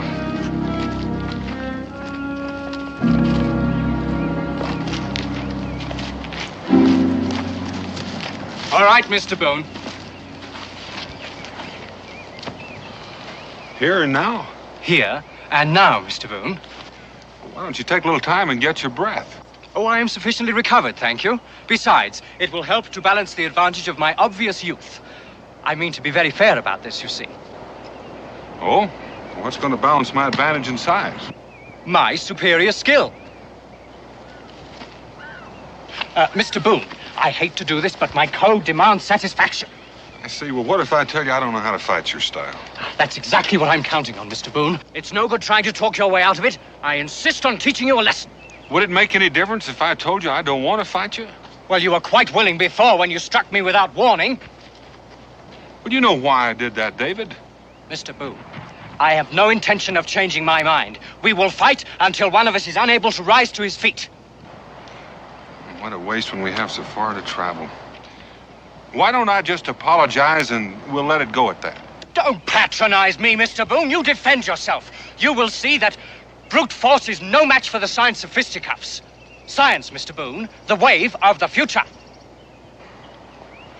Well, I reckon so, David, but we're not in the future yet.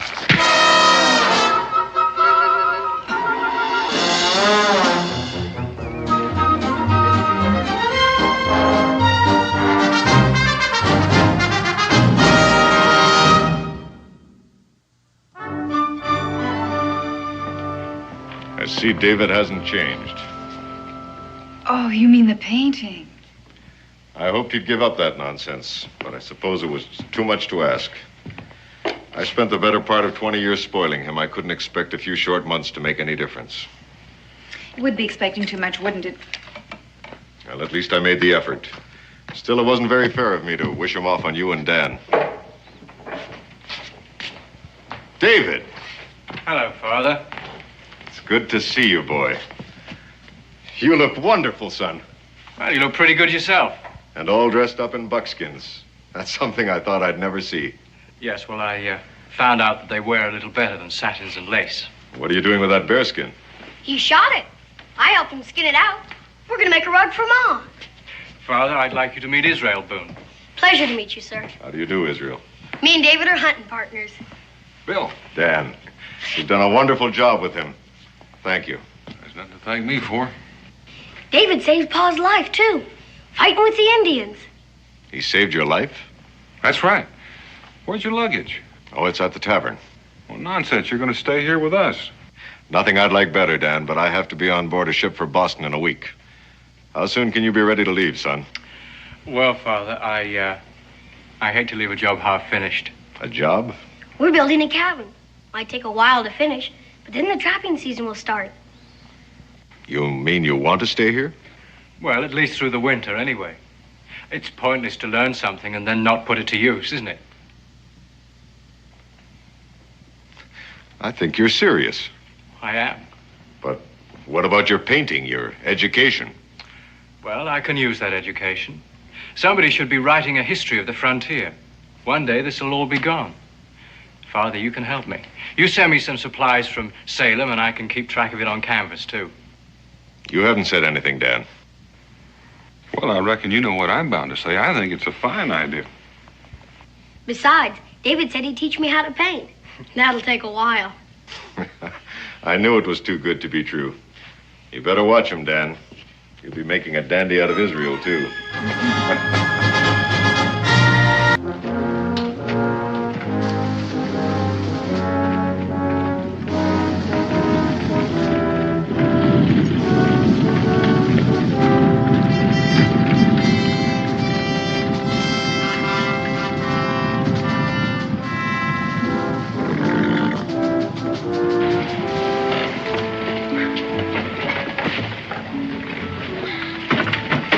Orleans, Daniel. This town's got a name with a dance in it. Business, Mason. We're here on business. People sure in a hurry down here. So should we be. Get these birds in here and start haggling with Trader Jacques. And then? Get out and get home. This town chews your kind alive. Yeah, ain't that wonderful?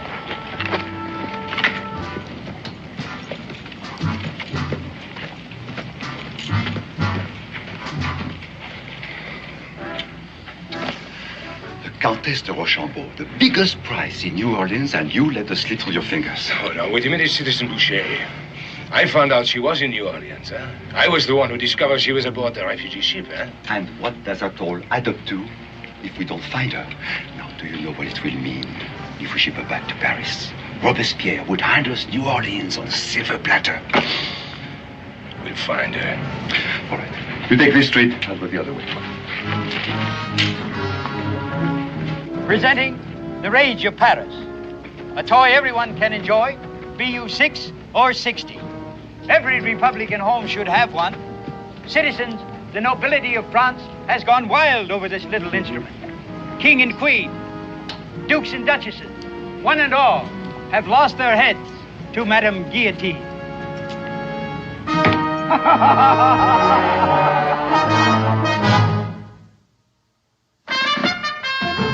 Daniel Boone was a man, yes, a big man, with an eye like an eagle and as tall as a mountain was he.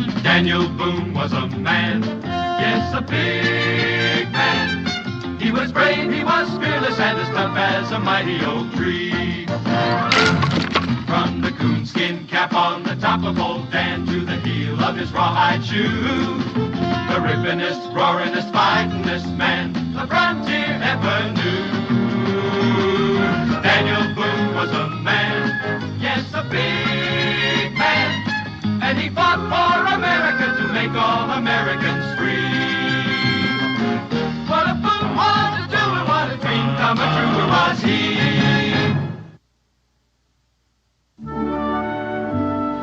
Only from Boone country does one find furs like that. It's magnificent. Get to it, Pelletier. How much? Oh, these are very disturbing times, Daniel. Mason, get ready for a terrible tale of woe. What is a businessman to do in this terrible situation?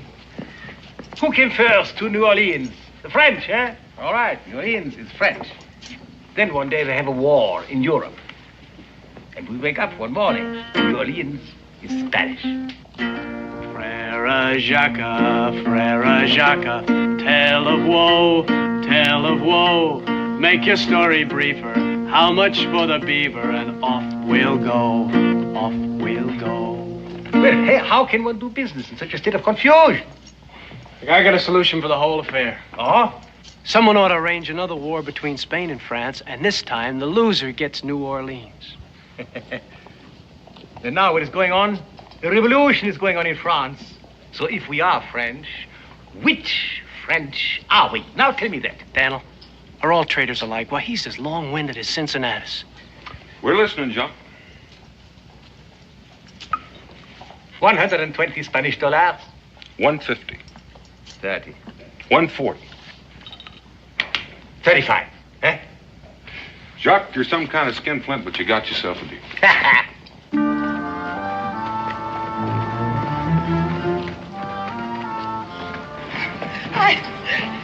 I can't go no further. Quickly. Yes, tu nous déranges encore? Can I help you, sister? No, don't let us disturb you. We'll just look around. Come, sister. Well, Doc, we're going to need some supplies. Need a couple of bags of flour, bag of beans, sides of bacon, lead for shot, powder. You be want anything, Mason? Just sweet Sylvia here, if we can afford it. Add it in. I'll be hitting the trail, eating bacon and beans, never tasting the sweets of New Orleans.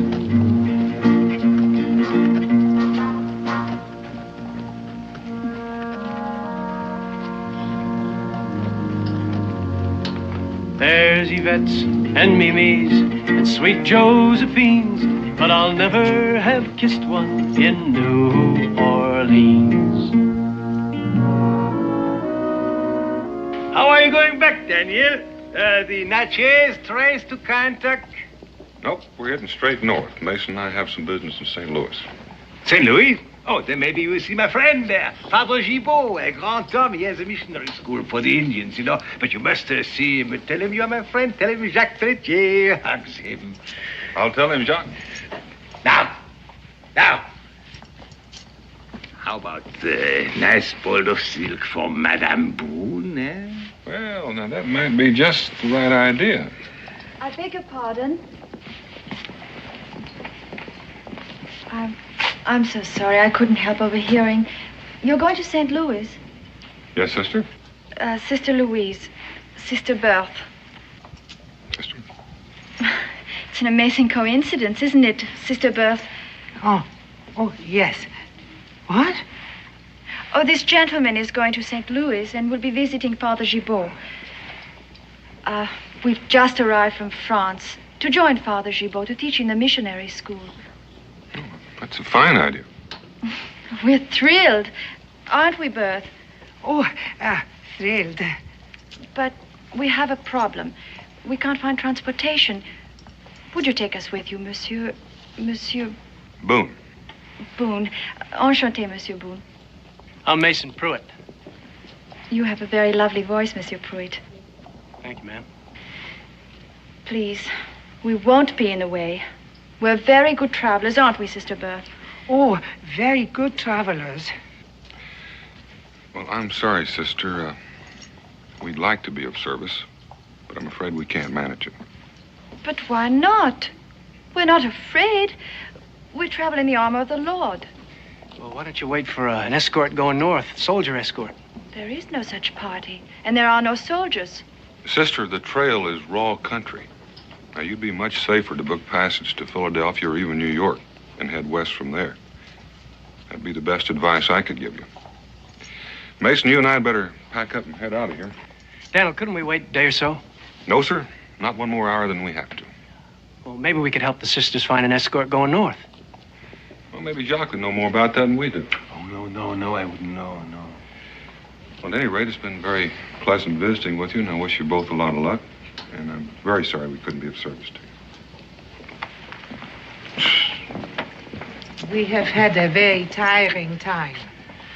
Sister, I'd like you to tell me something. I know where you say you're headed for, but will you tell me what you're hiding from? Why do you ask that? Oh, I've done a lot of hunting. I just got a way of sensing things. And a vivid imagination. Obviously, we'll have to look elsewhere for help, sister. Oh, I'm not a bloomin' hero, this I must confess. But I never turned away from a lady in distress.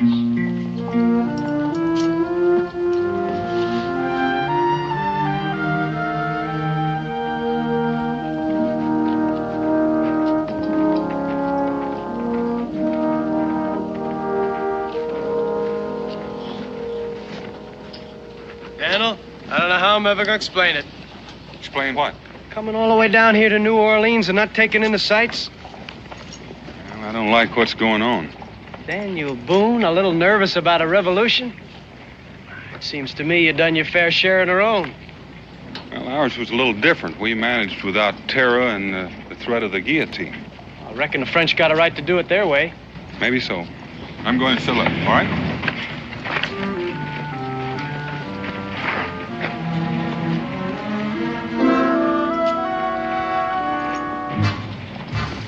Citizen! We are looking for 2 nuns. Somebody sick? Oh, nobody's sick. Well, spiritual matter. Need guidance.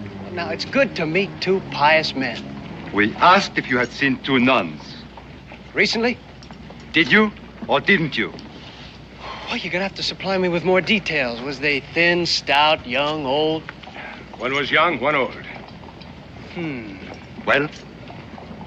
Well, now, that's a combination. That's a little more difficult. Let me think here. No. Wait, just a minute. I did see 2 nuns down by the square. But they was thin and stout. You was looking for young and old? What'd they want? Religious guidance. You're a fine one to ask. Sister, your armor's showing. Well, you're going to have a long, hard trail to travel. Well, we got good company. Company? Sweet Sylvia. Get up there. I'll be hitting the road, eating bacon and beans. Never tasting the sweets of New Orleans.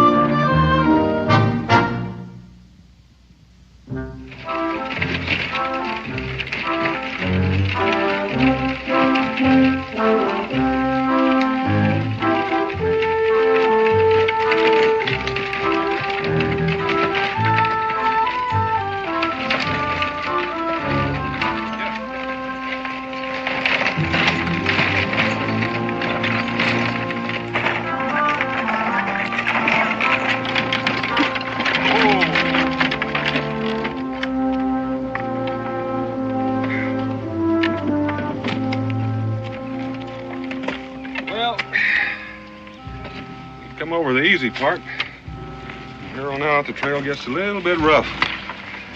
We might as well try to make another mile or 2 before we make camp. understand up ahead, the ruts are so deep the Indians use them for bear traps. The man and his horse fell into one of them a few years back and haven't been heard of since. You pulling my leg, Daniel?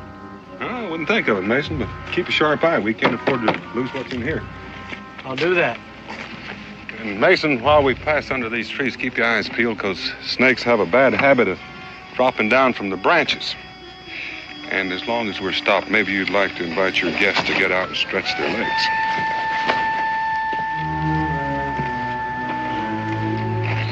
Well, that's what they say about Daniel Boone. Eyes in the back of his head. You knew we were here all the time? Most of the time. Looks like you're real anxious to get to that school in St. Louis. Don't take us back. Please. Please, monsieur. Well, believe me, sister, it'd be for your own good. You've seen what the trail is like, and it's the truth. What's up in front is rougher than what was behind. Oh, Monsieur Boone, it is so important for us to reach St. Louis. We're not afraid of what's ahead. Well, I can understand that, sister. Daniel.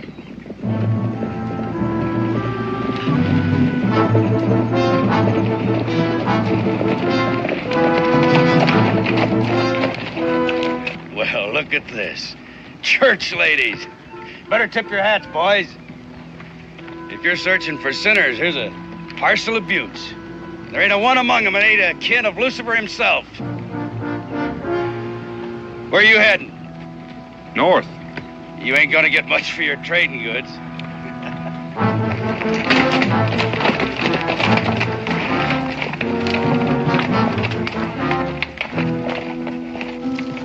Why didn't you send us back with them, Monsieur Boone? Well, to tell the truth, sister, I'd rather have the Lord on my side than on theirs.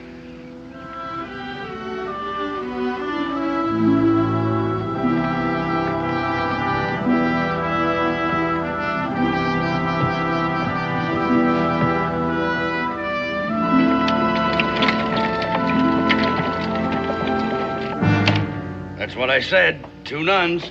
And all their, whatever you call it, big black dresses, black head pieces, looking like big blackbirds. They'll scare 5 years' growth out of the first bear they meet, that's for sure. How far up the trail did you see them? Oh, maybe 15, 20 miles. They're with a couple of trappers. Your men still with you, Horn? All right, get some supplies. I want to leave within the hour.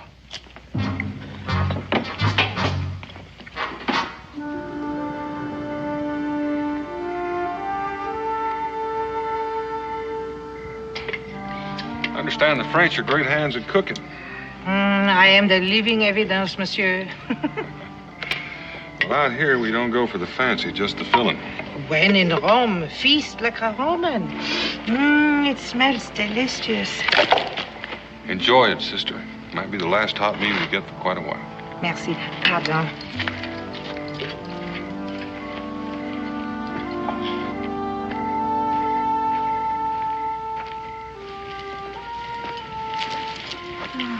I'm just too exhausted to eat, Bert. All I want to do is sleep. You must eat, please. I shouldn't have let you come. They gave you in my charge as an infant. We have never been parted. Who knows what's ahead? It could not be worse than what we have left behind. Now, please, you must eat something. You know, it's a funny thing, Daniel. The way the older one looks after the younger. It seems to me like it'd be the other way around. Yeah, I've been thinking, Mason. You know, when you come into new country and you run across signs that don't make sense, it makes you a little curious. I'd just as soon know that the trail behind us is clear. So I want you to backtrack and take a little look-see. Tonight? Oh, first thing in the morning. Watch you see if they're all right. All right.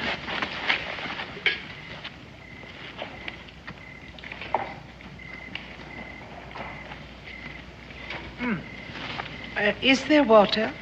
Yes, ma'am. I'll get you some. No. Merci, I will get it.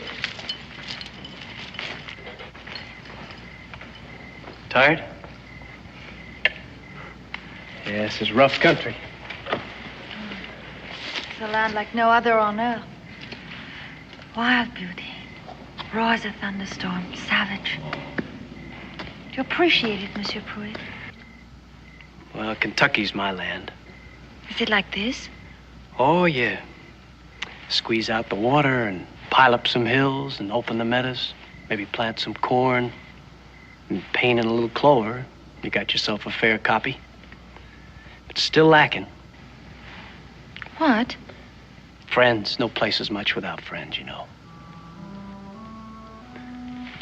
Oh, I'm sorry, ma'am. I didn't mean to make you upset. Well, it's just I don't know much about sisters, and I reckon where you come from, you left a lot of friends, and... Well, don't you worry, sister. Where you're going, you'll have a lot of new friends, Indians, and the... Oh, please.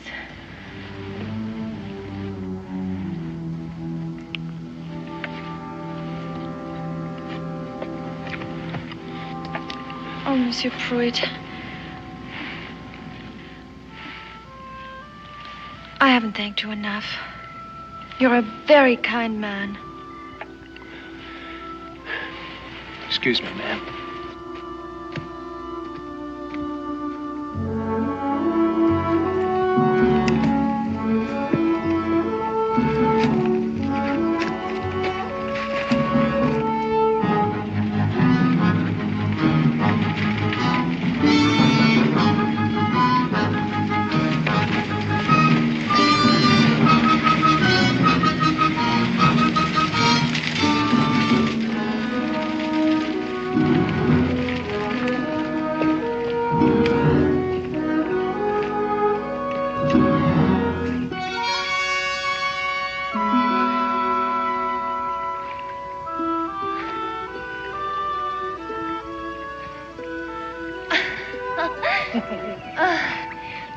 Why don't you come in now, Bert? Oh, I couldn't.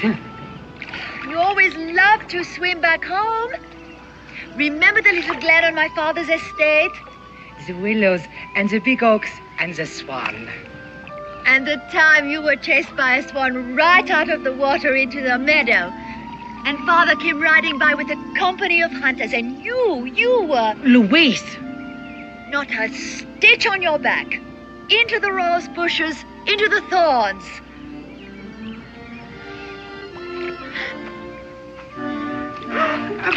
Monsieur, go away.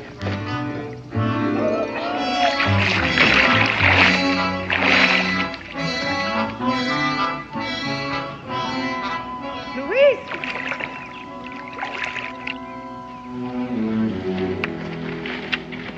You see anything? Well? There's 8 of them right behind us. 2 of them's in the city looking for the nuns, and they're with that mean-looking trapper past us yesterday. You better get going. Get the women. Daniel, I've been made a chump of, and I don't think I like it. Neither would I. I helped them because they were saintly women, nuns. The nuns don't have long hair, and she does long, black, wavy hair. She hoaxed us from the beginning. We'll worry about that later. You know what it is. She's running from the French, one of them political things. I don't think we should stick our necks out. Here, give me a hand. She's probably one of them rich, noble women. Spoiled, living off the sweat of others. A parasite, a leech, an exploiter of the peasantry. A conceited, simpering, mindless, useless member of an effete and decadent aristocracy. Just a minute. Yes, I am a noble woman. And my name is Louise Maria Charlotte de Rochambeau de Chalon. Comtesse de Rochambeau. There's the tumbrel. Take me to the guillotine. You can set up your own private reign of terror. Look, I was just saying that... I heard what you were saying. There's no time for this. Now, Mason has backtracked the trail. The French are right behind us. Daniel, I don't like being made a fool of. Well, now, you're doing pretty good all by yourself. Now, let's empty this wagon. We'll take just what we can carry. The rest we'll put in the bushes. We can't stick to the trail. We're going to have to go overland due east. That's our only chance. It's going to be rough going. Are you up to it? Oh, but why take such a risk, Monsieur Boone? This is a political thing. You're not involved. And we'll argue that point later. Are you up to it? You lead the way. We got what we need? Yeah.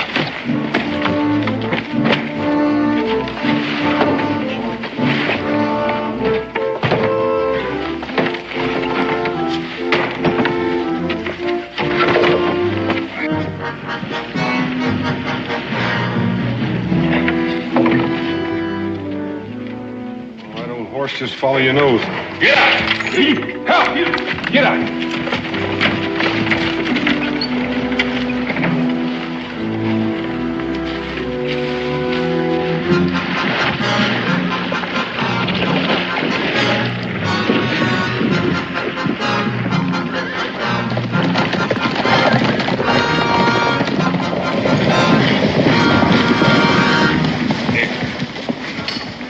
Oh, they've stopped here, huh? Hey, but not for long.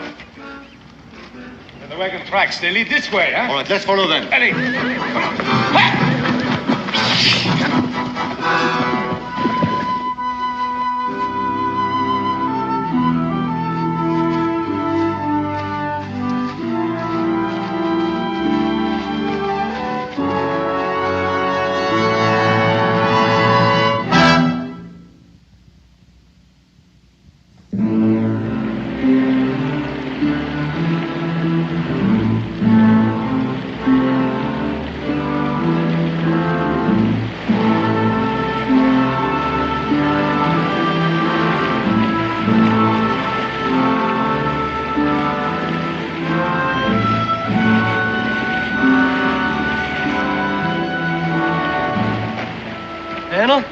Go on ahead. I'll cover up these tracks and go on lay down a false trail.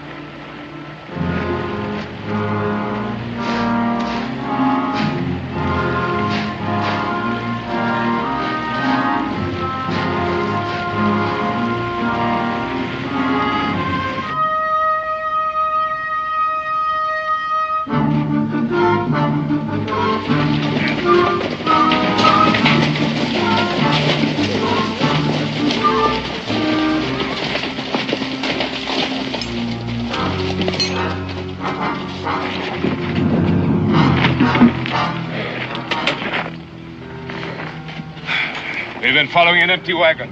Where can they be? Horse would have more sense than to pull a wagon very far without a driver. I'd say they probably cut into the brush back their ways. Why would they do that?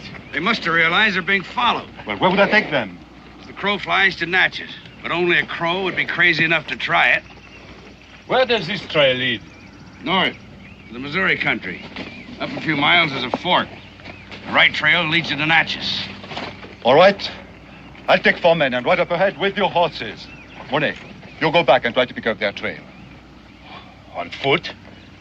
The horses would never get through that brush. And don't come out without them. Is that clear, citizen? Very clear, citizen. The Count is Rochambeau. Mighty pretty. So I doubt it'll make it any easier on the trail. Well, it's all I have. Where's Bertie? Oh, she's changing, too. I think maybe you better keep that covered up. That's as good as a signal. This belonged to my father's family. I saw your father once, You did? when he was commanding the French troops during the War of Independence. He came out west with General Washington to review our militia. He was a handsome man. Yes. When he heard they were coming to arrest him, he insisted that I leave France immediately with Berthe. And he kissed me. And he gave me this.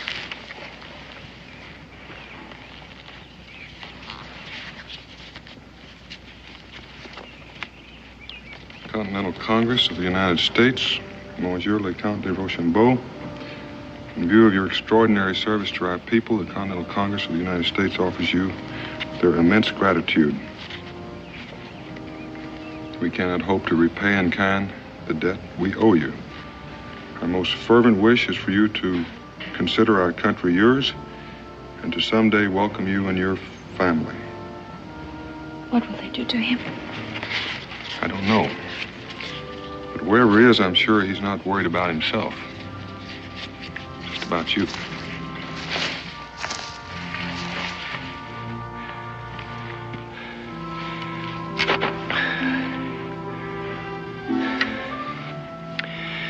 I laid in a trail that'd make a hawk dizzy.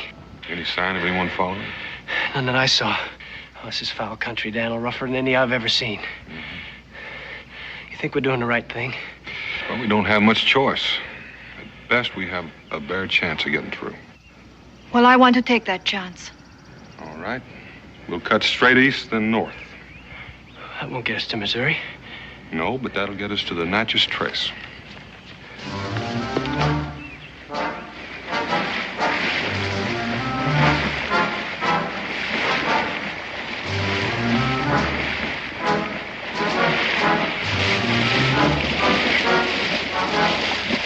This way, huh?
Something is on me. Something is on me.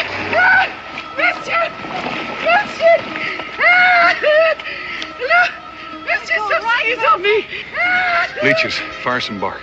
Oh, please get it out, monsieur. Ah! There are more. There are more. Don't do that. Don't pull them off. She's covered with them. Oh, please. Mon Dieu, please get them off. In a minute, sir. Please. In a minute. Please get them In a minute. off. Oh, please. Okay. They're all off. They're all off, Percy. They're all off. They're all off.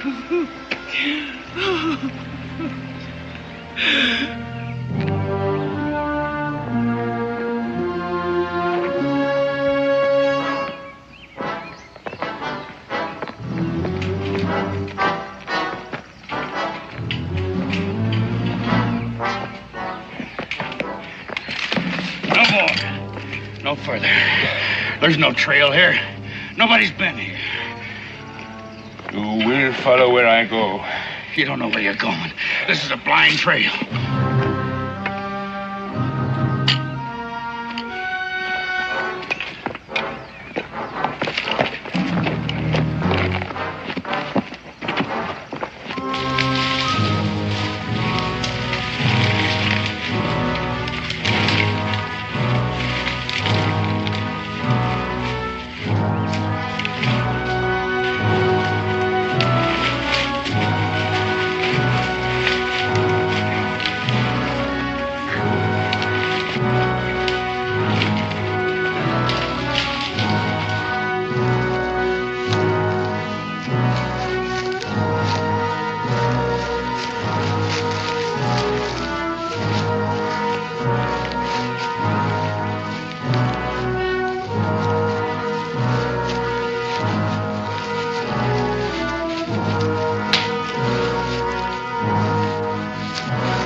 Stopped here, huh? A blind trail, eh?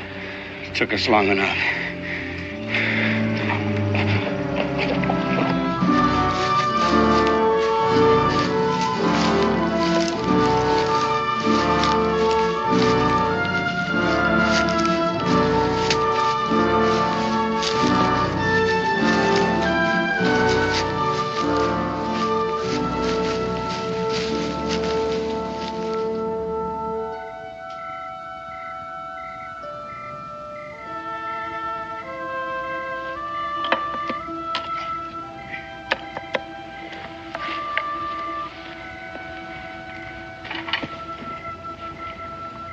Countess?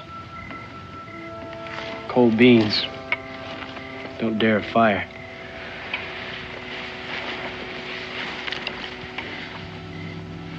Well, they do a lot better than they taste. Oh, Monsieur Pruitt. I'm sorry for being so weak. Oh, I know you're no frontier gal. Out here, they work hard and shoot a rifle like a man and... I'm not unused to guns, Monsieur Pruitt. In hunting circles, I was known as a fair shot. After all, I used to practice on peasant babies. We'd line them up in a row and bam, bam, bam. I'd like to say something. That is with the Countess's permission, of course. You may speak. You know how a man and a woman act to one another? Well, that's a funny thing. That's so? Yeah, well, it's not like one man to another. You can say one thing and mean another, and there's no harm done. Mm. But When a woman fakes a man, well, that's like taking a needle and just stabbing him with it. Causing great pain. And suffering. And the result is a man just gets mad and forgets his good sense and he says things he don't mean, stupid things. Do you know what I think? I think you're trying to say you're sorry, Mason. I reckon you're right. Now, Daniel told me about your pa. And I'm beginning to have great admiration for your family. Every member. Countess? Countess, gotta keep moving.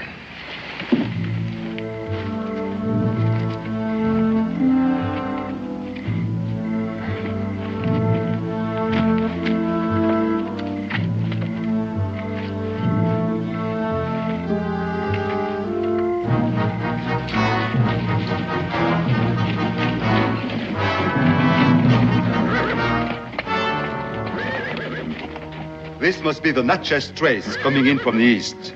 If they are headed for Natchez, they'll have to come this way. We set up camp right away.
Take any more. We can find another way. Why don't you stay here with them and let them rest? I'll be back.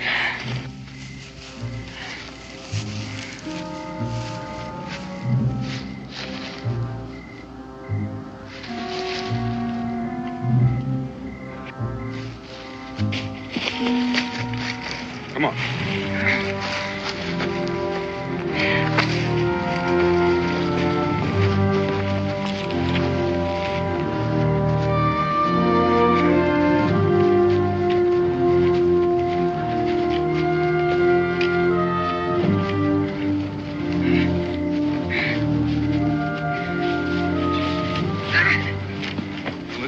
Looking for the Natchez trace. Oh, good Lord. You smell it? Fire. Better have a look. Let's get these ladies back in the brush. Maybe just some other travelers. Well, it could be, but on the Natchez trace, you look before you leap.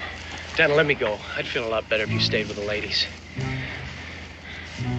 All right, Mason.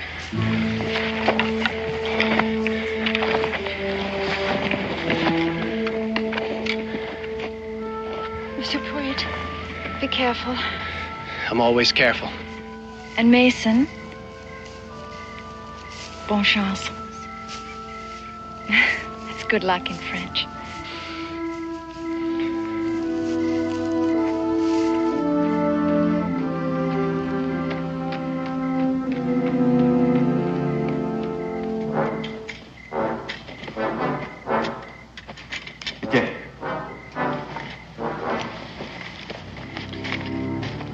Tell the men to be alert and stay awake, do you hear?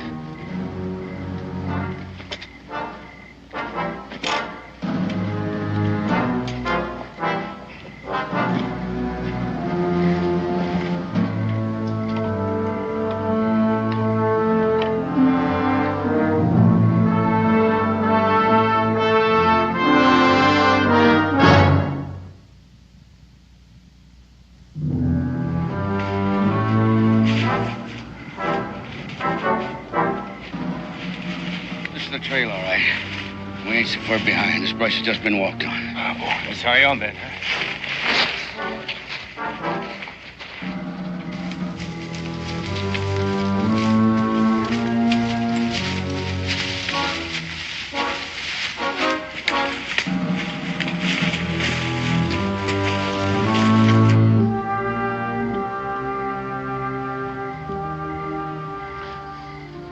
You'll head directly east once we get to Natchez.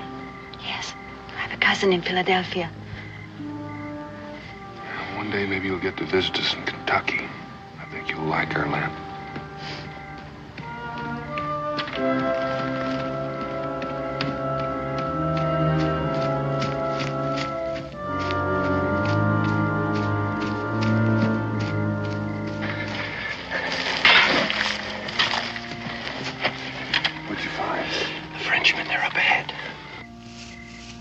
They must have taken the northern trail up, cut across due east of the trace to head us off.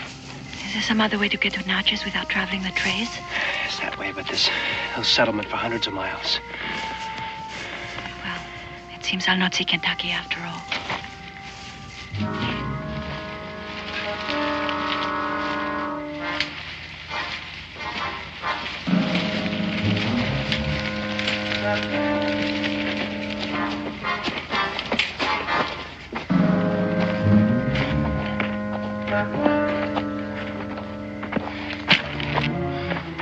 We made it.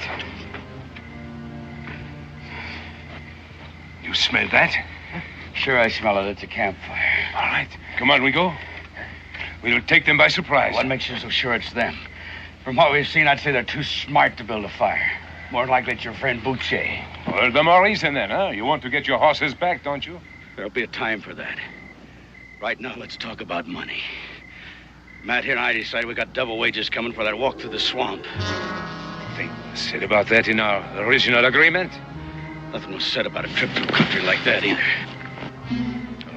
All right, you'll get your money when we have the contest. Follow me. Follow me, vite, vite.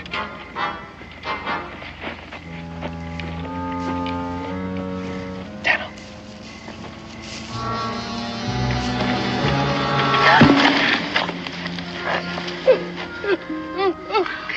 I cannot stand any more of these vile creatures. Nor will you have to. You've taken care of me all my life, but I won't let you suffer anymore. Monsieur Boone, my mind is made up. No more running, no more hiding. Those men down there, they want only me. They don't care about you or Monsieur Pruitt or Berth. I'll give myself to them, then there won't be any more trouble. Countess, you may have just solved our problem. Daniel, you gone plumb out of your mind? You can't let her go. I'm not going to let her go. You're going to take her. What? You got a pistol, Mason? Yeah, in my pack. This could be a little bit like horse trading. What a horse has got to do with it? Nothing. It's the trading part that counts. You could have passed them in the dark. Well, the only way open is to the south, back to New Orleans. Unless they take to the brush again. But from what you told me, I doubt if they're strength enough to do that. Or if they have, they can't have traveled far. Etienne? All right, men, on your feet.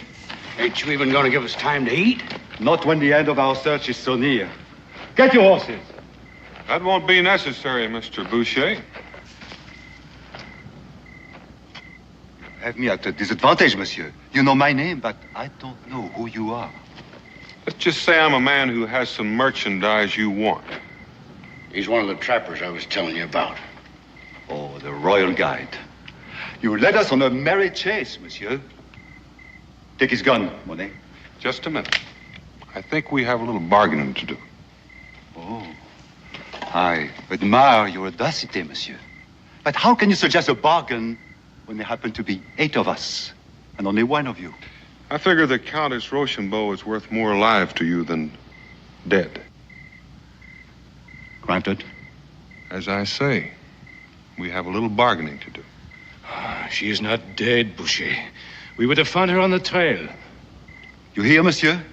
Or are you suggesting that she might have met with an accident? She hasn't met with one yet, but she might meet with one any minute now. Mason!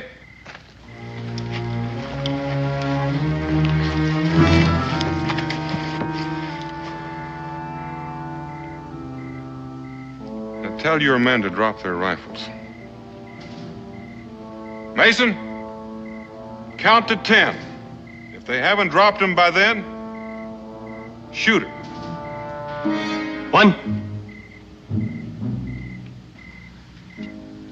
2, 3.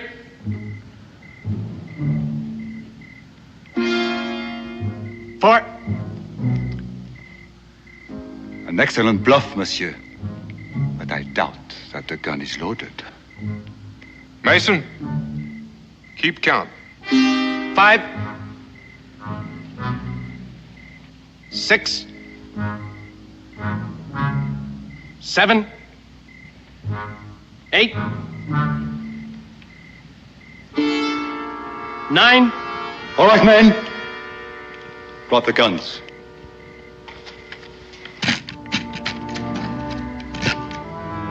Bert. Get their rifles. So, what have you accomplished, friend? You cannot kill all 8 of us. No matter where you go, we will follow you. You there. Boucher promised to pay you for finding the Countess. Where's the money? Here? Are you mad? Of course not.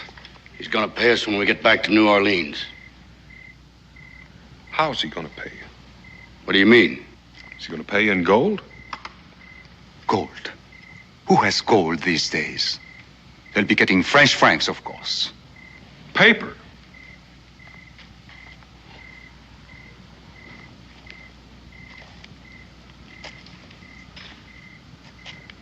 Answer the question. Of course it's paper. Which might be worthless by the time you try to spend it. The French Republic is in bad shape. I'd hate to gamble on their money being good. Oh, he's trying to trick you. You will get your money, huh? And it will not be worthless. What has he got to offer you? Here. What does that look like to you?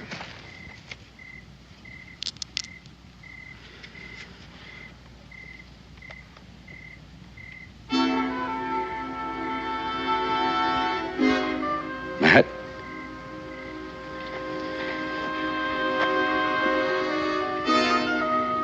There's one for each of you. If you'll help us get the ladies safely to Natchez.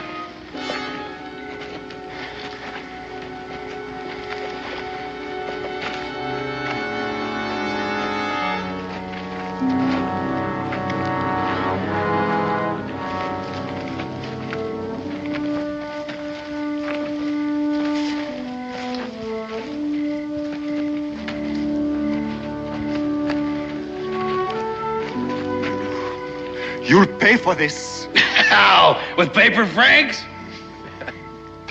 Mr. Boucher, you and your friend get out of here and have a nice walk home.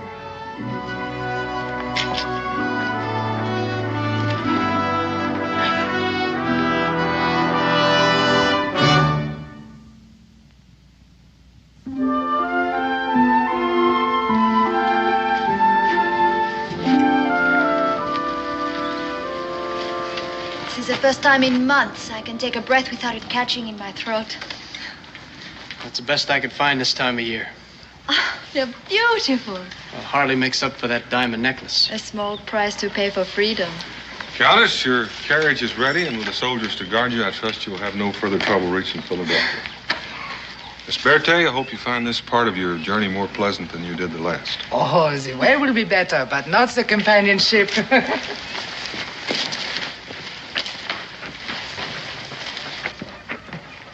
Merci, monsieur. How can we ever thank you, Monsieur Boone? Well, Countess, I'll tell you. Come to Kentucky. Oh, we will someday. I will never forget you, Monsieur Mason Pruitt. Countess, I'd like to thank you for the guitar and bonne chance. Bravo, Monsieur Pruitt. Adieu. Adieu. Goodbye.